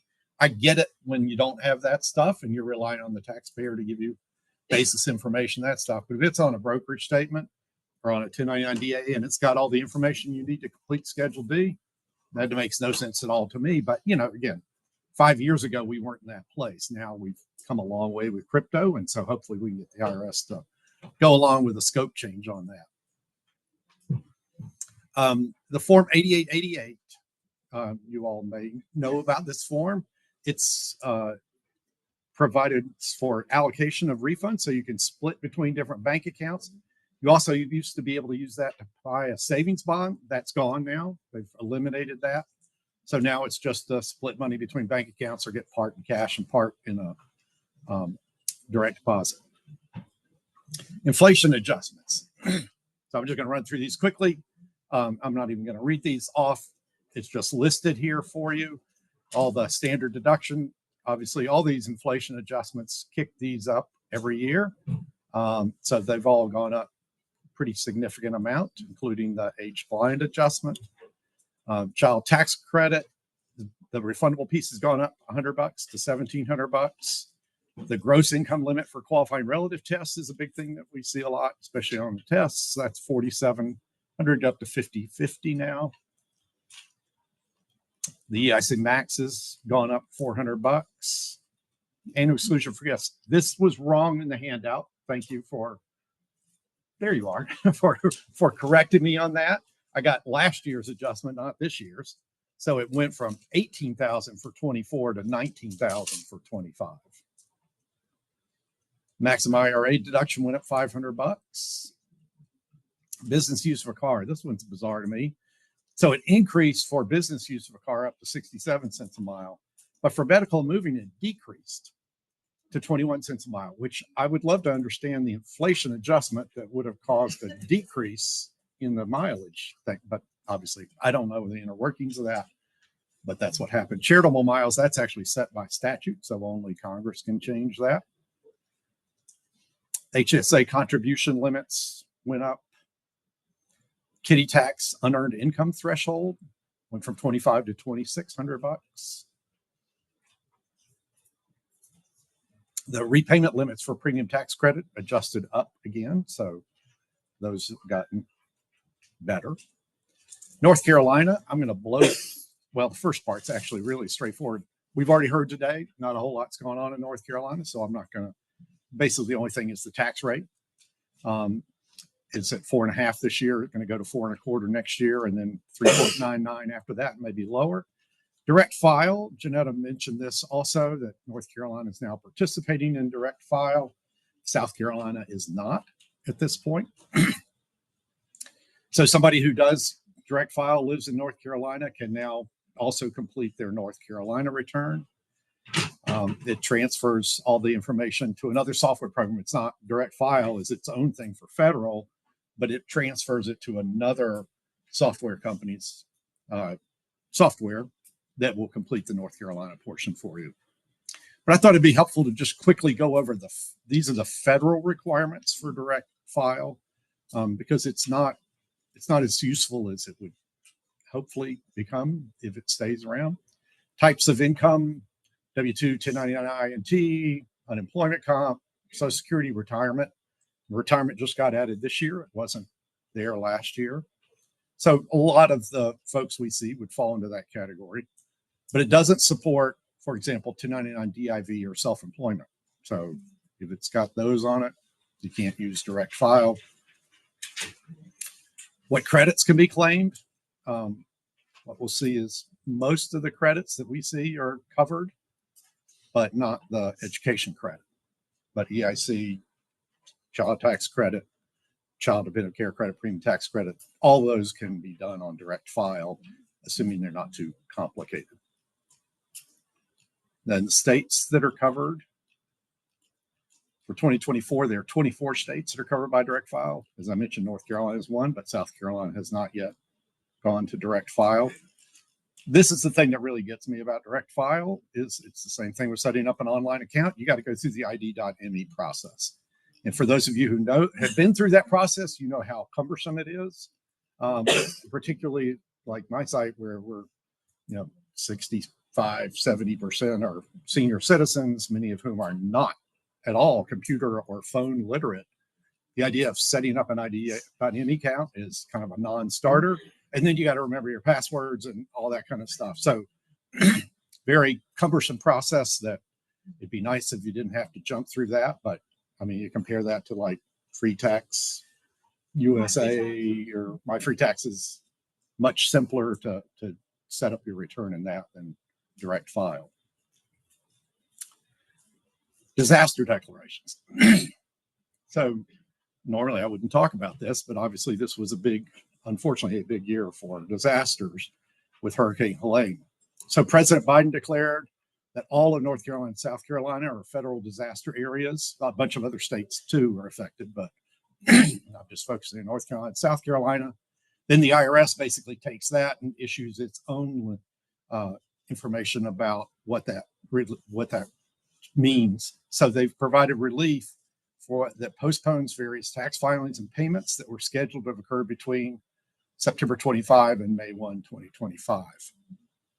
So this impacts all taxpayers in North Carolina and South Carolina without regard to whether you personally were impacted. That's an important distinction. People got confused about the term affected taxpayers. They thought maybe that meant you had to have been personally affected. What affected taxpayers means is you're affected by the notice, not that you're affected by a storm. So basically, anybody who has a North Carolina, South Carolina residence on their return gets to take advantage of these first things I'm going to talk about. We'll talk about some more later that's not true. This has the effect of delaying certain tax refilings and payments until May 1, 2025. So among the things that are affected, the ones most applicable to us, the 2024 federal tax return that's due April 15th can now be filed May 1 for anybody who lives in North Carolina and South Carolina without penalty. Tax payments impacted. Any remaining tax due with the 2024 return can now be paid May 1 instead of April 15. So that's a good thing. In addition, the 2024 quarterly estimated tax payments that are due January 15th, 2025, and the first 2025 quarterly estimated tax payment that's due April 15th are both extended to May 1 now. if their address of record with the IRS is North Carolina or South Carolina, this relief is supposed to be automatic. You don't have to do anything. You're supposed to automatically get it. The IRS has provided information for people who are like new residents to the state. That's not their, they didn't file it with a North Carolina, South Carolina address last year, that kind of stuff. You can call and get this relief as well. You may also get a notice and you can respond back that you're a resident of North Carolina, and that should take care of it. So then North Carolina, as we already heard, acted to eliminate the imposition of penalties as well. So it pretty much matches the federal. So there's no penalty for failure to file or failure to pay tax until May 1. However, as we already heard, interest is a different animal in North Carolina. It's a statutory thing. So DOR doesn't have the authority to change interest. That takes an act of the legislature, which they did. But in doing that, they made it not for the whole state, but only certain affected counties, as we saw earlier. So this is interest relief for the January and April estimated tax payments, as well as tax due on the 2024 tax return. All of those are extended to May 1, so you don't have any interest in North Carolina as long as you're in one of these counties. So this is a list. I just retyped it in the handout. She had a much prettier slide showing the counties that were impacted and stuff. So predominantly the western part of the state, with a couple exceptions in the East Coast where they, as I learned today, they had tornadoes in that part of the state. So that's why they're on the list. Nash and what was the other one? Lee. Lee. Okay. So before I go to South Carolina. So the question is, should you guys think about, if you want to, staying open to May 1? I know I see a lot of shaking heads. People don't want to do that. But the question is, should you even think about doing it? I think if you're in one of these counties, that's something you could think about because they get complete penalty interest relief. For those of us in the eastern part of the state that are not on this list, I don't want to have to explain to people, yeah, you can file late, but North Carolina is going to charge you interest if you don't pay by April 15th. That's too much of a conversation to have. So I can tell you, we're not going to be open past April 15th. But just keep that in mind. If you decide you want to stay open, you're going to have to tell people, but you're going to have an interest charge if you don't pay by April 15th. Yes, ma'am. What about people that have moved here temporarily because they can't live in the western part of the state? So what you would do in that situation, I'm not sure how North Carolina is going to handle this exactly, because as she said, you don't have to file a request for relief. But if your tax return shows an address that's not in one of these counties, they're going to get a letter. There's got to be some way to then respond to that to say, hey, I was living in Asheville, but my house got wiped out. And so now I'm living in Wilmington instead. And so I'm still entitled to the relief. And they would, I assume, grant that. But that's going to be a more complicated process. I don't know any way to prefix that. I think it's going to be a response to a letter. So, yes. For this to be automatic, do we need in the basic information of the primary taxpayer clicking the disaster area box, or is IRS automatically gonna? Okay, so the question was, do we need to check that box in the personal information section that says you were affected by a natural disaster? My recommendation is check that box. However, what I said on a previous slide, it's supposed to be based on your address of record.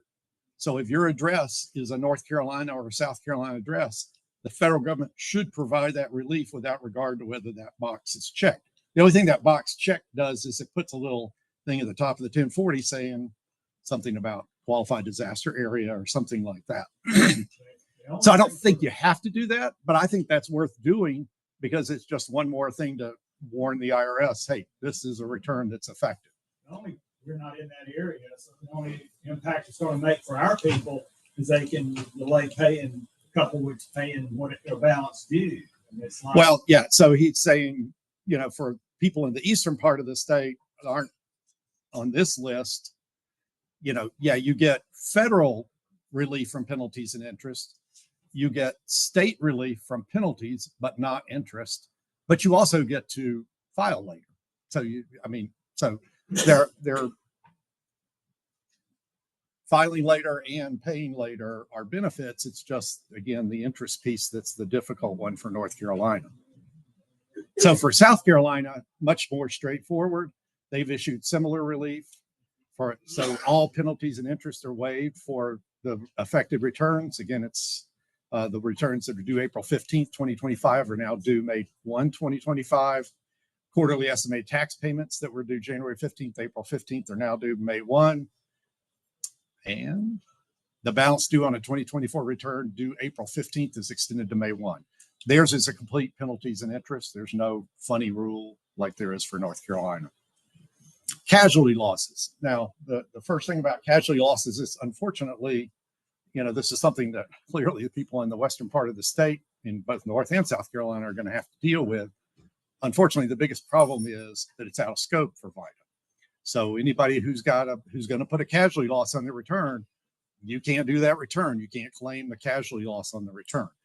But I want to talk a little bit about the casualty loss rules, because for those people who are affected, it's possible you can go ahead and do their original 2024 return, and then they claim the casualty loss on an amended return. So let me go through why you might consider doing that. These rules are extremely complex. So when I say casualty losses are complex, that's an understatement. This is something that this is one where I would say we should be out of scope first casualty loss. These are really complicated rules, requires a lot of information. The affected taxpayers are going to go nuts having to try to come up with all of this stuff that paid preparers are going to ask them to do. Any casualty loss claim on a tax return is computed only after reduction by any insurance proceeds received and any governmental or charitable assistance through FEMA. So basically, it's got to be your unreimbursed loss is what you get a casualty loss for to start with. If there is a reasonable prospect of recovery for a reimbursement claim, such as through FEMA, the disaster with respect to that loss isn't treated as occurring until the claim is resolved. So this is one example of why you could still do the 2024 return. So somebody loses their house because of flooding, and they're fighting with FEMA about getting money to reimburse them. They're not going to, assuming it's not resolved by April 15th, they can't file a 2024 tax return claiming the casualty loss because we don't have a resolution of that claim with FEMA yet. So in that case, the disaster isn't even treated as happening in 2024.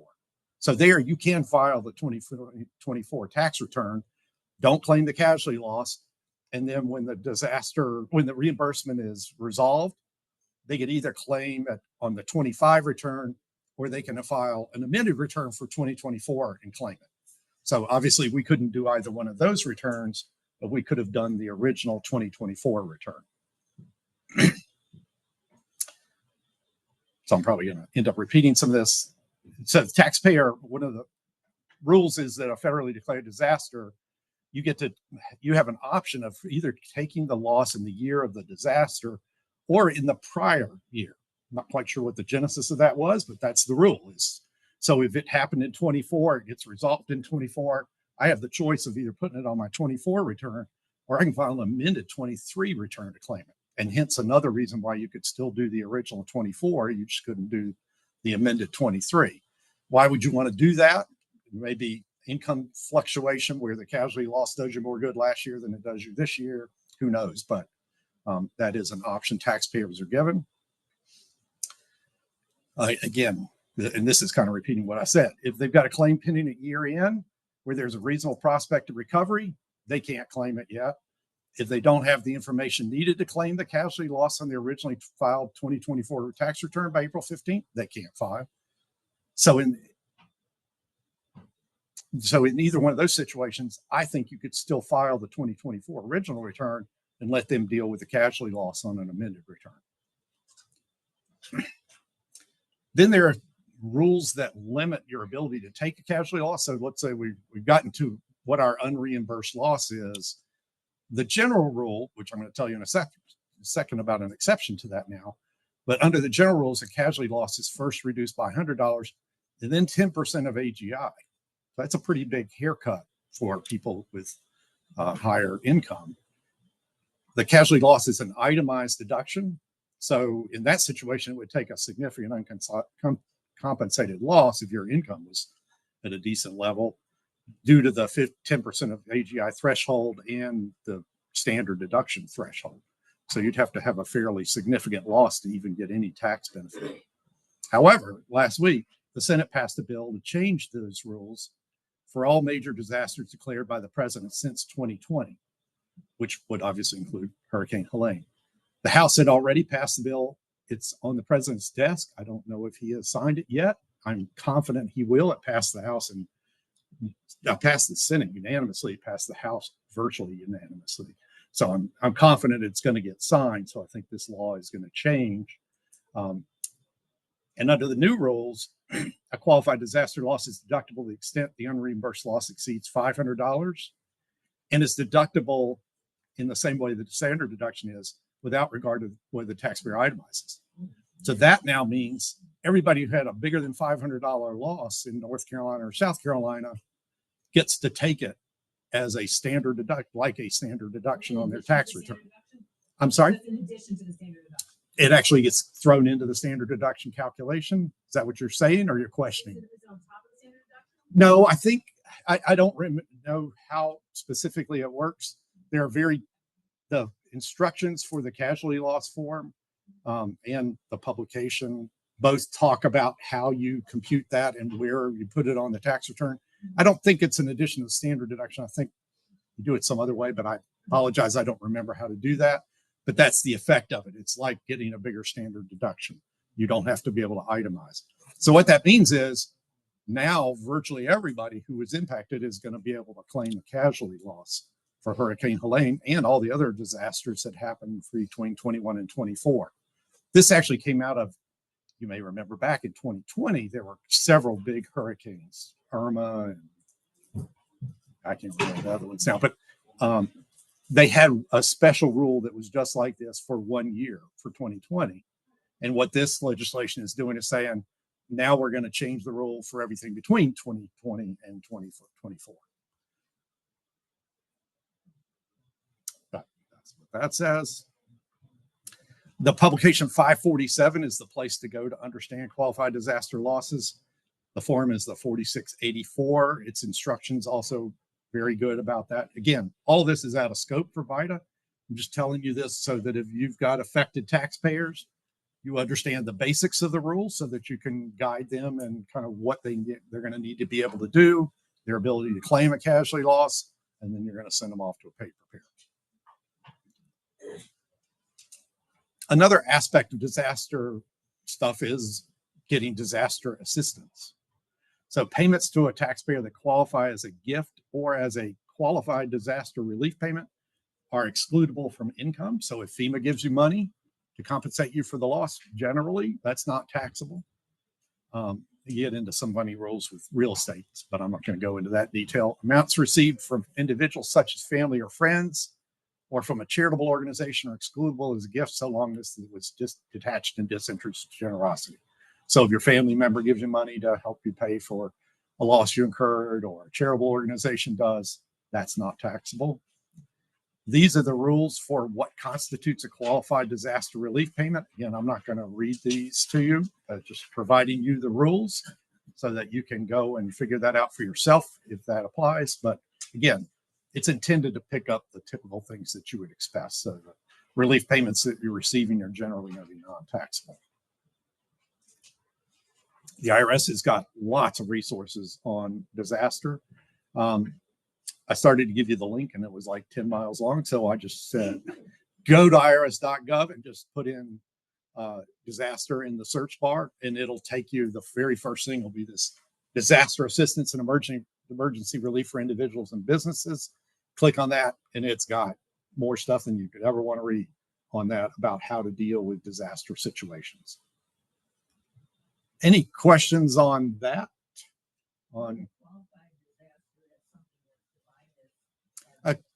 So the question is, what's a qualified disaster? That's something that's declared by the president. So there are very specific rules about under what act it's declared and all that stuff. But Helene qualifies for that. It is a qualified disaster.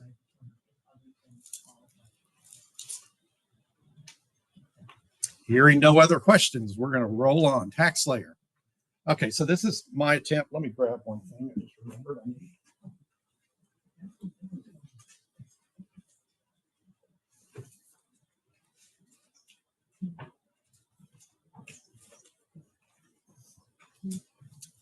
There is a question that asks, is there any type of allowing casualty loss deductions, even if you take the standard? I'm sorry, say that again. Is there any talk of allowing casualty loss deductions, even if you take the standard? That's what I just talked about. So that legislation that just got passed does exactly that. It allows you to take it even if you're not itemizing. Okay, so tax layer. What are on the slides are the things that I figured out myself from tax layer or that were in the blog. And then I'm going to tell you some more that I heard on the call yesterday. I was driving, so I kind of took very cryptic notes, which I probably shouldn't have been doing, but anyway, I did. So I'll tell you a few other things. There are a whole host of things that don't really mean that much. I'm trying to focus on the ones that are the most important. So for those of you who do kind of the administrative side of all this, there's a federal electronics forms report under management reports now in tax layer that allows you to see every federal return form and schedule that's on every return. And so you can search for, tell me all the returns that have child and dependent care credit on it. And so you could sort it and see how many returns you had that had that on it, or premium tax credit, whatever you want to do. But that way you can see all the forms if you ever were so inclined to do so. Capital gains and losses, they put back the adjustment code. Thank goodness. I never could figure out why they took that off. So like last year, instead of having the W, they just said wash sales. Now they've put the W back. So it'll say W wash sales for the adjustment codes that are, because that's what you typically see on the brokerage statement. They'll just say W. So thankfully they put those codes back. Form 1095A now includes column totals. So the ones where you have to type in every single ridiculous number, it'll now show you the titles, which will help you catch mistakes that you made in typing all of those in. Tax layer now gives you a warning if a change to the return affects a direct deposit amount previously entered. This is a good change because I'm sure many of you have seen where you've done like quality review makes a change and they fit to go back and change the direct deposit amount to reflect the new refund. Now tax layer will give you a warning if something has changed that has affected the refund. It'll warn you need to go back and change the amount of the direct deposit. Simplified method worksheet. This is a great one. Amazing. But tax layer now computes the ages of the taxpayer and the spouse if it's a joint survivor annuity as of the annuity starting date, which was previously, I talked about this for years, great opportunity to make mistakes.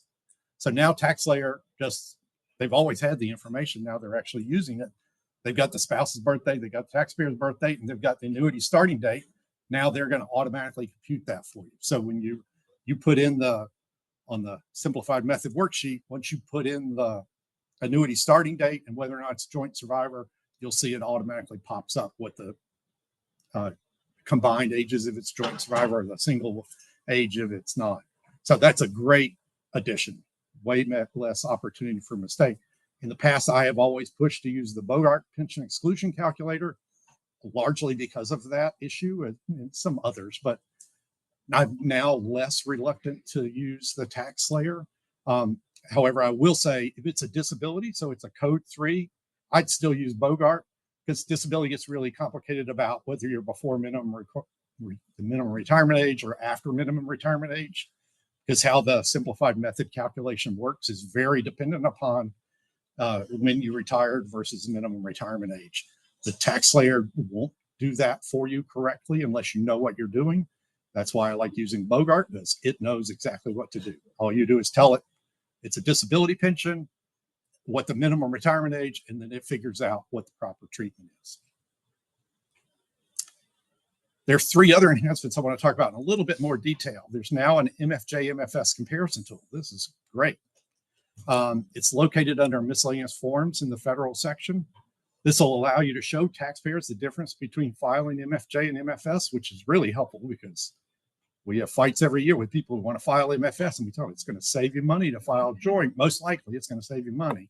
Well, now we have an easy tool to do that. You have to set up the return as an MFJ return. So you set it up as a joint return.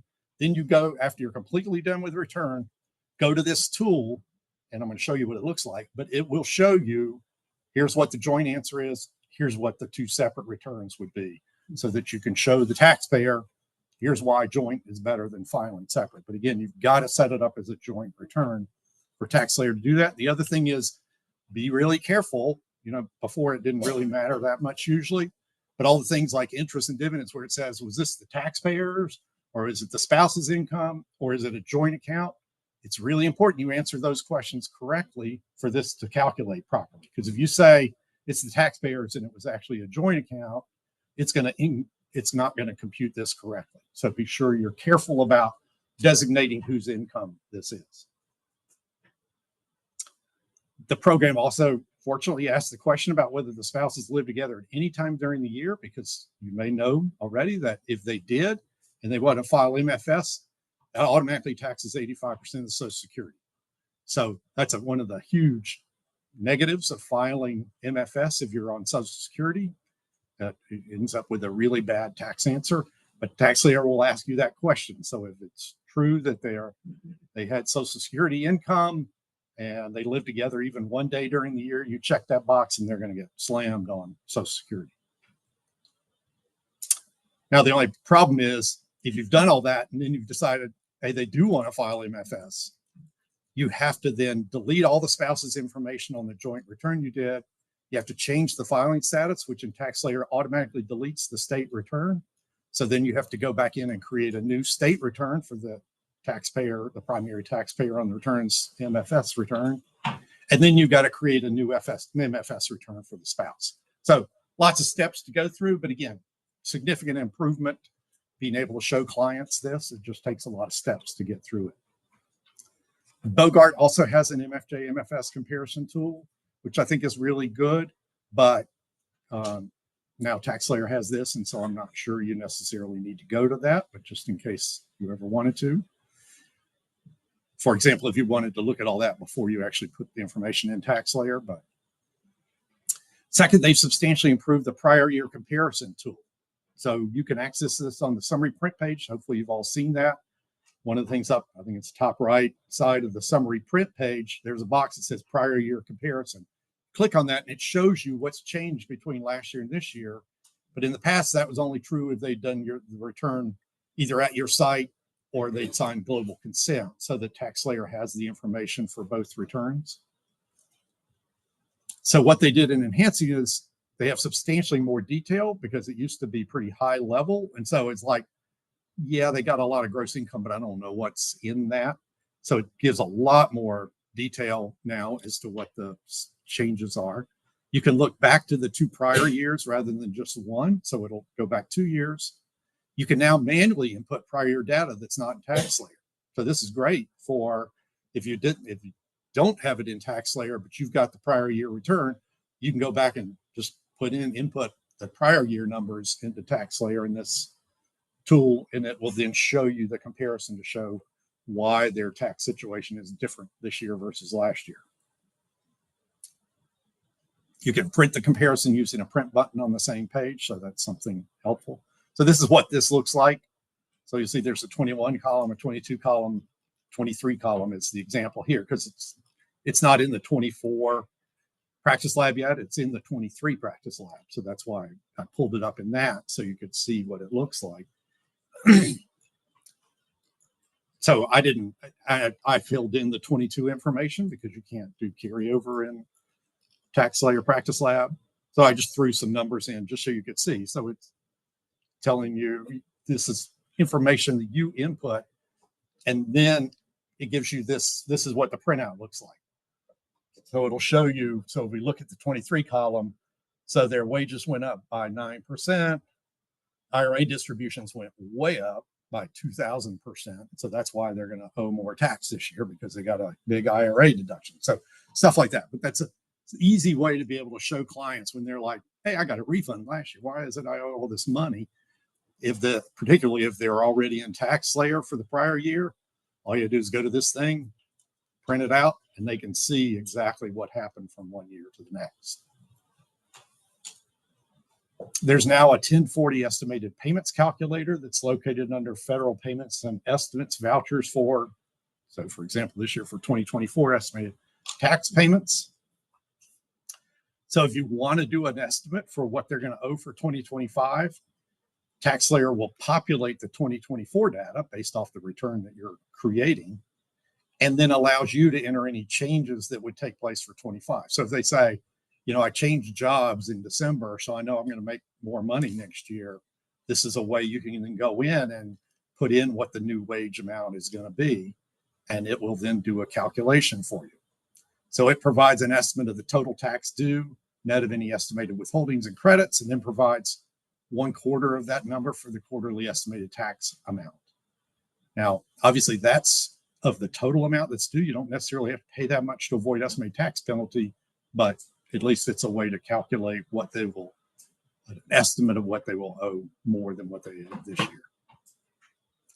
And this is what that ES calculator looks like. So you see at the bottom, it says, your suggested amount of estimated tax is $5,536. If you'd like to pay over 4 quarters, the quarterly amount should be $1,384. So it gives you the answer of if they want to do estimated taxes for 25, it'll help them understand what that ought to be.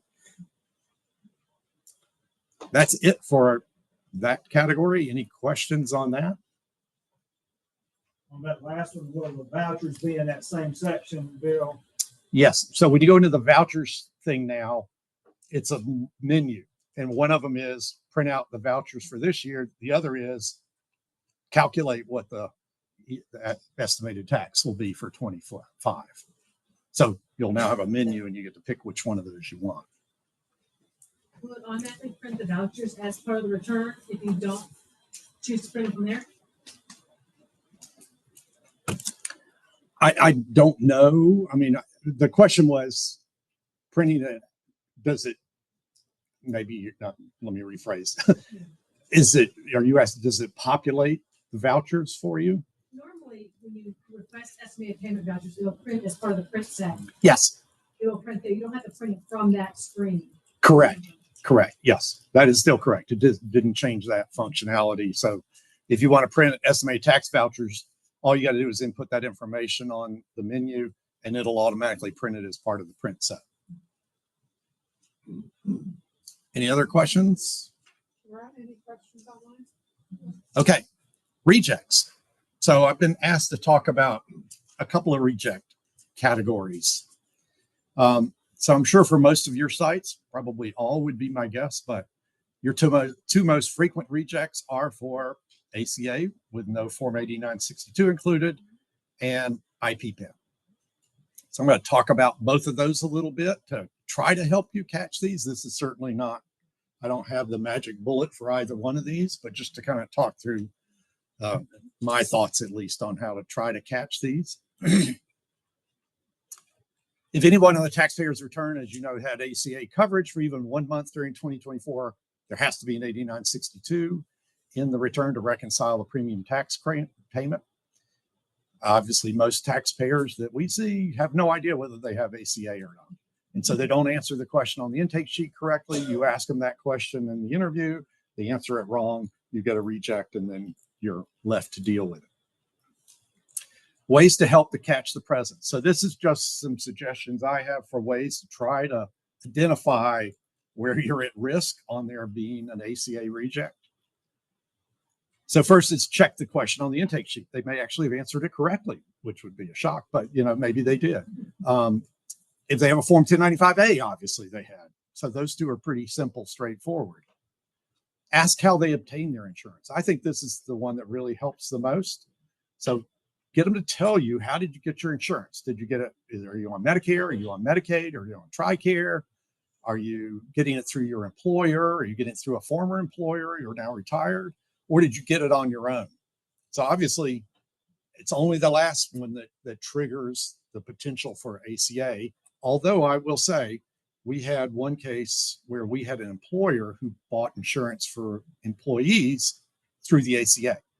So that one, even though they told you employer, unless they knew they had ACA or they brought you the 1095A, you'd still miss that one. But I mean, we've had one, and the last 10 years that I've been there. So I'm not sure that's one that you have to worry about too much. If there's employer insurance, you normally would expect to see code DD. So that's one way of saying, if they tell you they got it through their employer and there's no code DD, that might suggest there's ACA, but not necessarily. If they acquired the insurance on their own, then ACA is a likely option. If they did, ask them if they pay any monthly premiums, because for a lot of our clients, they're not paying for their insurance. They've got free health insurance. So if you say, did you get it on your own, or did you get it through an employer or whatever? They say, yeah, I got it on my own. It's like, well, do you pay premiums? And they say, no, I don't pay anything. Then it's obviously ACA. Nobody gives away free health insurance. But even if they pay a little bit, so they tell you, yeah, I pay $50 a month. We all know $50 a month is not what health insurance costs. So again, this isn't a definitive thing, but it's just things to ask to try to pull out of them. Is it possible that they have ACA? Use a variety of terms, because most people don't have any idea what the Affordable Care Act means. So Marketplace is one. Obamacare is another one that people are familiar with. Be sure to confirm that it was the same all year, because we have people that are flipping back and forth between employer insurance and Marketplace. So make sure you understand that as well as part of this.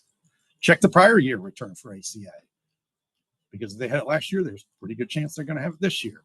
TaxSlayer is supposed to give you a warning. I didn't always see this last year, but they claimed they are going to give you a warning if it was on a prior year return. If you think they had ACA, but you're not positive, one of the things you can do is just get them to call the Marketplace and let them ask the Marketplace. Unlike, forgive me, IRS people for saying that. When you call the IRS, you don't get immediate responses. When you call the Marketplace, you do. It's amazing. They'll answer the phone usually pretty quickly. You're usually not on hold very long, and they usually can answer your question right off the bat. So this is one where you can call, just say, you know, I'm thinking you got ACA. You mind calling this number and just ask them, and they'll walk the taxpayer through and say, no, you didn't have it, or yeah, you got it. Then we know, okay, I need to do something about that. If they had ACA, you have to put the 1090, you have to have the 1095A to complete the return. So how do you get a 1095A if they don't have it? If they have an IRS online account, online account with the Marketplace, they can retrieve it. I've yet to have a taxpayer have an online account with the Marketplace, but maybe you'd get lucky. And usually you'd think they would know they've got it and expect to have the 1095A, but you can get it off an online account. If not, they can call this same number to have one mailed to them. But obviously, mailing things takes time. So the other thing that works really well, particularly towards the end of the season, we do this all the time, is you can sit down with the taxpayer together, call the Marketplace, and the taxpayer just has to identify who they are, and then they say, I'm going to give the phone to my tax preparer so that you can tell them the 1095A information, and the Marketplace is happy to do that. And they'll just sit there and read it off to you. So you can write it down. They'll tell you, oh, it's the same every month for the column. So just here are the totals for the column. So you can just put it in the return and go. You don't have to have the 1095A itself. And again, really helpful towards the end of the season when you get that reject on April 14th saying they didn't have Marketplace insurance. Call them with the taxpayer and get that information to get it filed. Identity PIN. So again, another frequent cause of rejects. Here are some ways to try to catch IP PIN. Obviously, check the question on the intake sheet. That's usually answered incorrectly if they do have it. Ask if anyone's ever tried to file a return to their using their social security number. You know, sometimes that'll trigger, oh yeah, I had that problem a few years ago, kind of thing. Ask if they've ever received a letter from the IRS, and if they have, probe to see if it might be an IP PIN letter. Check the prior year return or TaxSlayer warnings. TaxSlayer again is supposed to warn you if they had their return done at your site last year, or if they signed global consent. It should give you a warning that there was an IP PIN on the return for somebody on the return this year.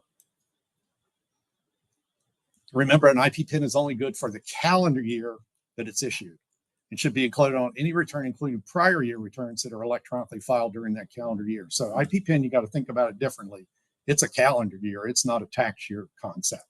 So I get a new IP PIN for 2025. That means anything I file during 2025, whether it's a 2024 return or a 2022 amended return or whatever it is, I've got to put that IP PIN on for it to be accepted. And then come 2026, I got to have a new IP PIN because it's a new calendar year. If they have one year, they're likely to have one the next. If they move during the year, it's likely they didn't get the letter, but they still have an IP PIN. So think about asking them there. How can you retrieve it if they have an IP PIN? So you get the reject. Now what do you do? So again, if they've got an online account, they can retrieve it. Don't have a lot of our clients that have online accounts. Next is they can call the IRS at this number. This is the identity theft unit. So you call them, they'll issue a new letter. They claim that it will be mailed within 21 days and then however long it takes the mail to get there. So obviously this doesn't work as a solution towards the end of the season. If they don't have the IP PIN, your only choice is to paper file the federal return. So again, if you don't have time to do this step where you're trying to get them to mail a new IP PIN letter, then your only choice is to file a paper return. Now you can still e-file the North Carolina return by sending it state only. Just because you can't e-file the federal doesn't mean you can't e-file the state.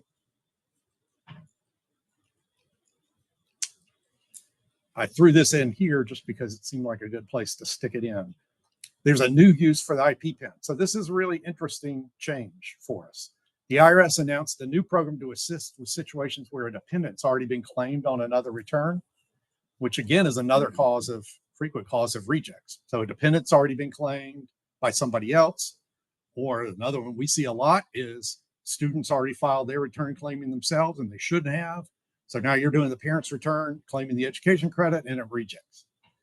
So in the past, our only choice was, depending on the situation, file a paper return, file an amended return for the student in that case, and file a paper return for the parents, and tell them, if you get your refund by Christmas, you'll be really lucky. So again, this is somebody claiming themselves on a previous file return also triggers this. So the rule is that the IRS has come up with is if the primary taxpayer, again, this is not the dependents, but if the primary taxpayer has an IP PIN and the IP PIN is entered on the e-filed return, which it has to be or else it wouldn't be accepted anyway, then the return will be accepted even though that dependent's already been claimed on another return. That's really fascinating. So basically IRS is saying, as long as the primary taxpayer on the return goes and gets an IP PIN, you can still file that return. So it's going to let it go through MEF. It's going to get through the firewall to say, yeah, it's been accepted by the IRS. That doesn't mean, though, that you're going to get your refund right away, but at least it gets you through that step. This doesn't apply to tax years prior to 2024, so don't try this on a prior return. It's not going to help. So this allows the IRS to accept the return and begin the process of reconciling a dependent issue rather than waiting for a paper return to be filed and then processed. So in the past, in my student example is a great example. Student files a return, claims him or herself, parents file, gets rejected. They have to paper file the return. It takes months and months for that paper file return to be processed by the IRS. It's only after it's been keyed in and accepted by the IRS formally, which takes months, that they then begin the reconciliation process. So what this does is it speeds up the process, but it doesn't change the second step, the reconciliation. It just allows the reconciliation to start right away. So in the situation, my student situation, the parents now, primary taxpayer can go to an IP PIN. Sorry, hopefully I'm not going to totally lose my voice here. The IRS can, the primary taxpayer can go get an IP PIN. You can electronically file that return. It'll get accepted by the IRS, and that'll immediately, and it'll get within a few days processed. Just takes a few days, right? If it's e-file, it'll be processed. that'll then trigger okay, we've got to resolve what's correct. So you're starting that now instead of months from now if you had to file a paper return. So it's a positive thing. It's going to speed up the process, but it's not going to give them a refund in 2 weeks. So you got to make sure taxpayers understand that, but it is a great way to at least speed up the process. That's what this says. Obviously, you got to have the primary taxpayer get an IP PIN. So there are 3 ways to get an IP PIN. One is the IRS's favorite, online account, but you can get that immediately if you have an online account. So that's really nice. And now on the online account, you can choose to get a PIN for 1 year or just say, I want to continuously have a PIN. And that way the IRS will give you a new one every year. So if you personally just wanted to do this, you can go on the IRS if you have an online account. You can say, yes, I want an IP PIN and I want it to be continuous. The only problem is you have to then go back in January every year to see what your new IP PIN is. So they'll issue a new IP PIN every year. But they don't mail it to you. You got to go back into your online account, see what your IP PIN is for that year, and then put that on your return. Is my understanding of the way it works. Only for those who apply. Yes, if you're applying online. The second way to get an IP PIN is make an appointment with your local IRS office if you have one. This is actually a much faster process than the third one. So once your identity is confirmed by the local tax office, you're supposed to receive your IP PIN by mail within 3 weeks. That's what the IRS claims. They'll get it to you within 3 weeks. So that's for the IRS, that's a pretty fast processing time. Okay. Yes. Is that the Taxpayer Assistance Center? Yes. Okay. The third choice is file 15227, requesting an IP PIN. Once you get a call back, so they're going to go through a callback scenario with you where they're going to call you back to confirm your identity. I don't know how long that takes for that to happen, but once that happens, then they tell you you'll get your IP PIN within 4 to 6 weeks. So this is another example of if you're in the middle of the tax season and you need to get an IP PIN, this third one probably is not a viable way to do it. You're going to have to either set up an online account to get an IP PIN, or you're going to have to make an appointment with the local tax office to get it then within 3 weeks. Again, the online account, you got to go through the ID.me process, which for a lot of our clients is kind of a non-starter. For those of you who haven't done ID.me, there are multiple forms of identity verification that are required. You have to prove your current address. So if taxpayers have moved within the last year or last few years, that's often a problem with getting through the ID.me process. You end up having to do either a video call or take a selfie on a phone as part of that process as well, which some of our clients are not really adept at doing that. I've given you sites for URLs for a couple of sites where you can get more information about getting an IP PIN or establishing an online account. So you need to do either one of those. Great place to go. Okay, let's see if there are questions, and then we're going to take a break. Yes, sir. I have 2 questions. Excuse me. The first question I have is we have IP PIN clients who must have clicked the boxes and give you one every year. Apparently, if you get it 1 year, then the next year you go back to your social security number, the tax return. If you do the 1 year IP PIN.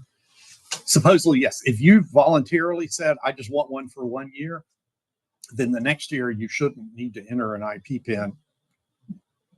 I can't guarantee you that, but that's the theory, is that I said I only want it for 2024. That means I can file a 2025 return without one. My experience was that clients would get an IP PIN last year, they'd come in this year, they didn't get a new one, but the social return rejected. Okay, that's the difference. Is did I ask for the PIN or did the IRS assign the PIN? If I ask for the PIN, that's what I'm talking about, where I can ask for it for 1 year and they'll give it to me for 1 year and then they'll turn it off. If the IRS issues the IP PIN, I don't know when that'll ever stop, but the chances are probably 99%. If you had an IP PIN last year, you're going to need one on this year's return. There.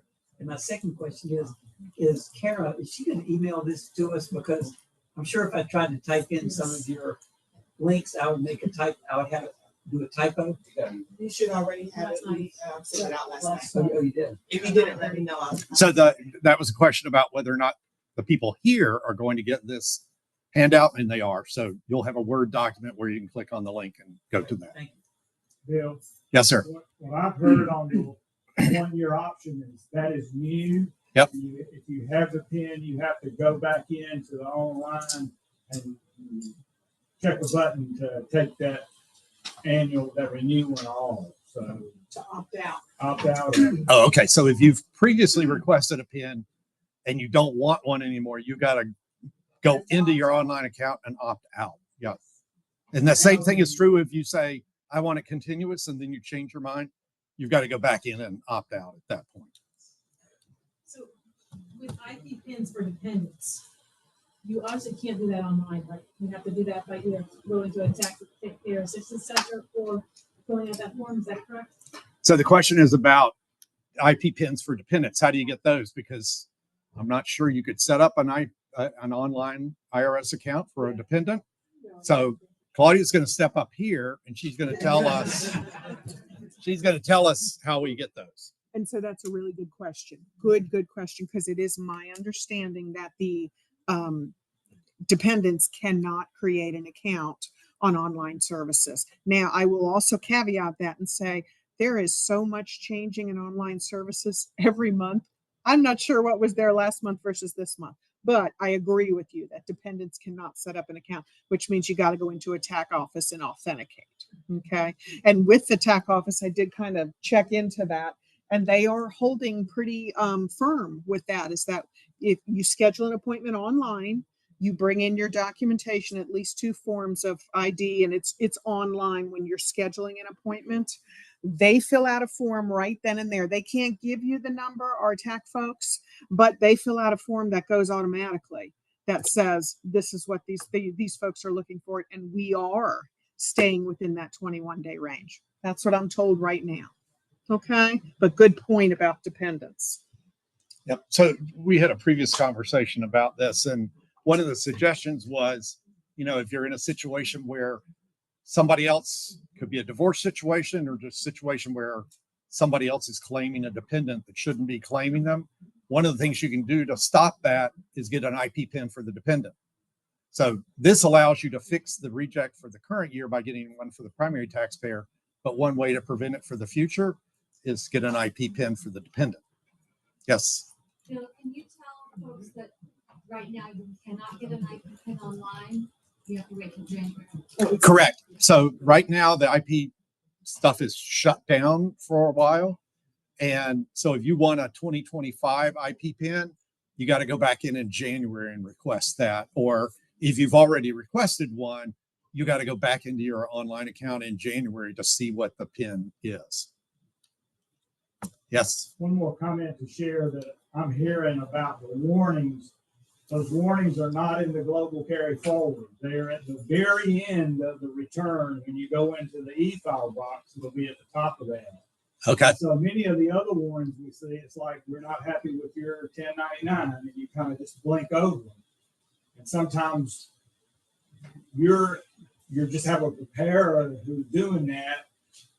When you do the quality review, make sure that you go to the quality review, you start at that e-file page to make sure there's not a warning there. Yeah. Okay. So he's saying that the warning for identity PIN is on the e-file page. So make sure, and the ACA warning. So make sure if you're quality review that you're looking at that page, the e-file page, to see if those warnings are there.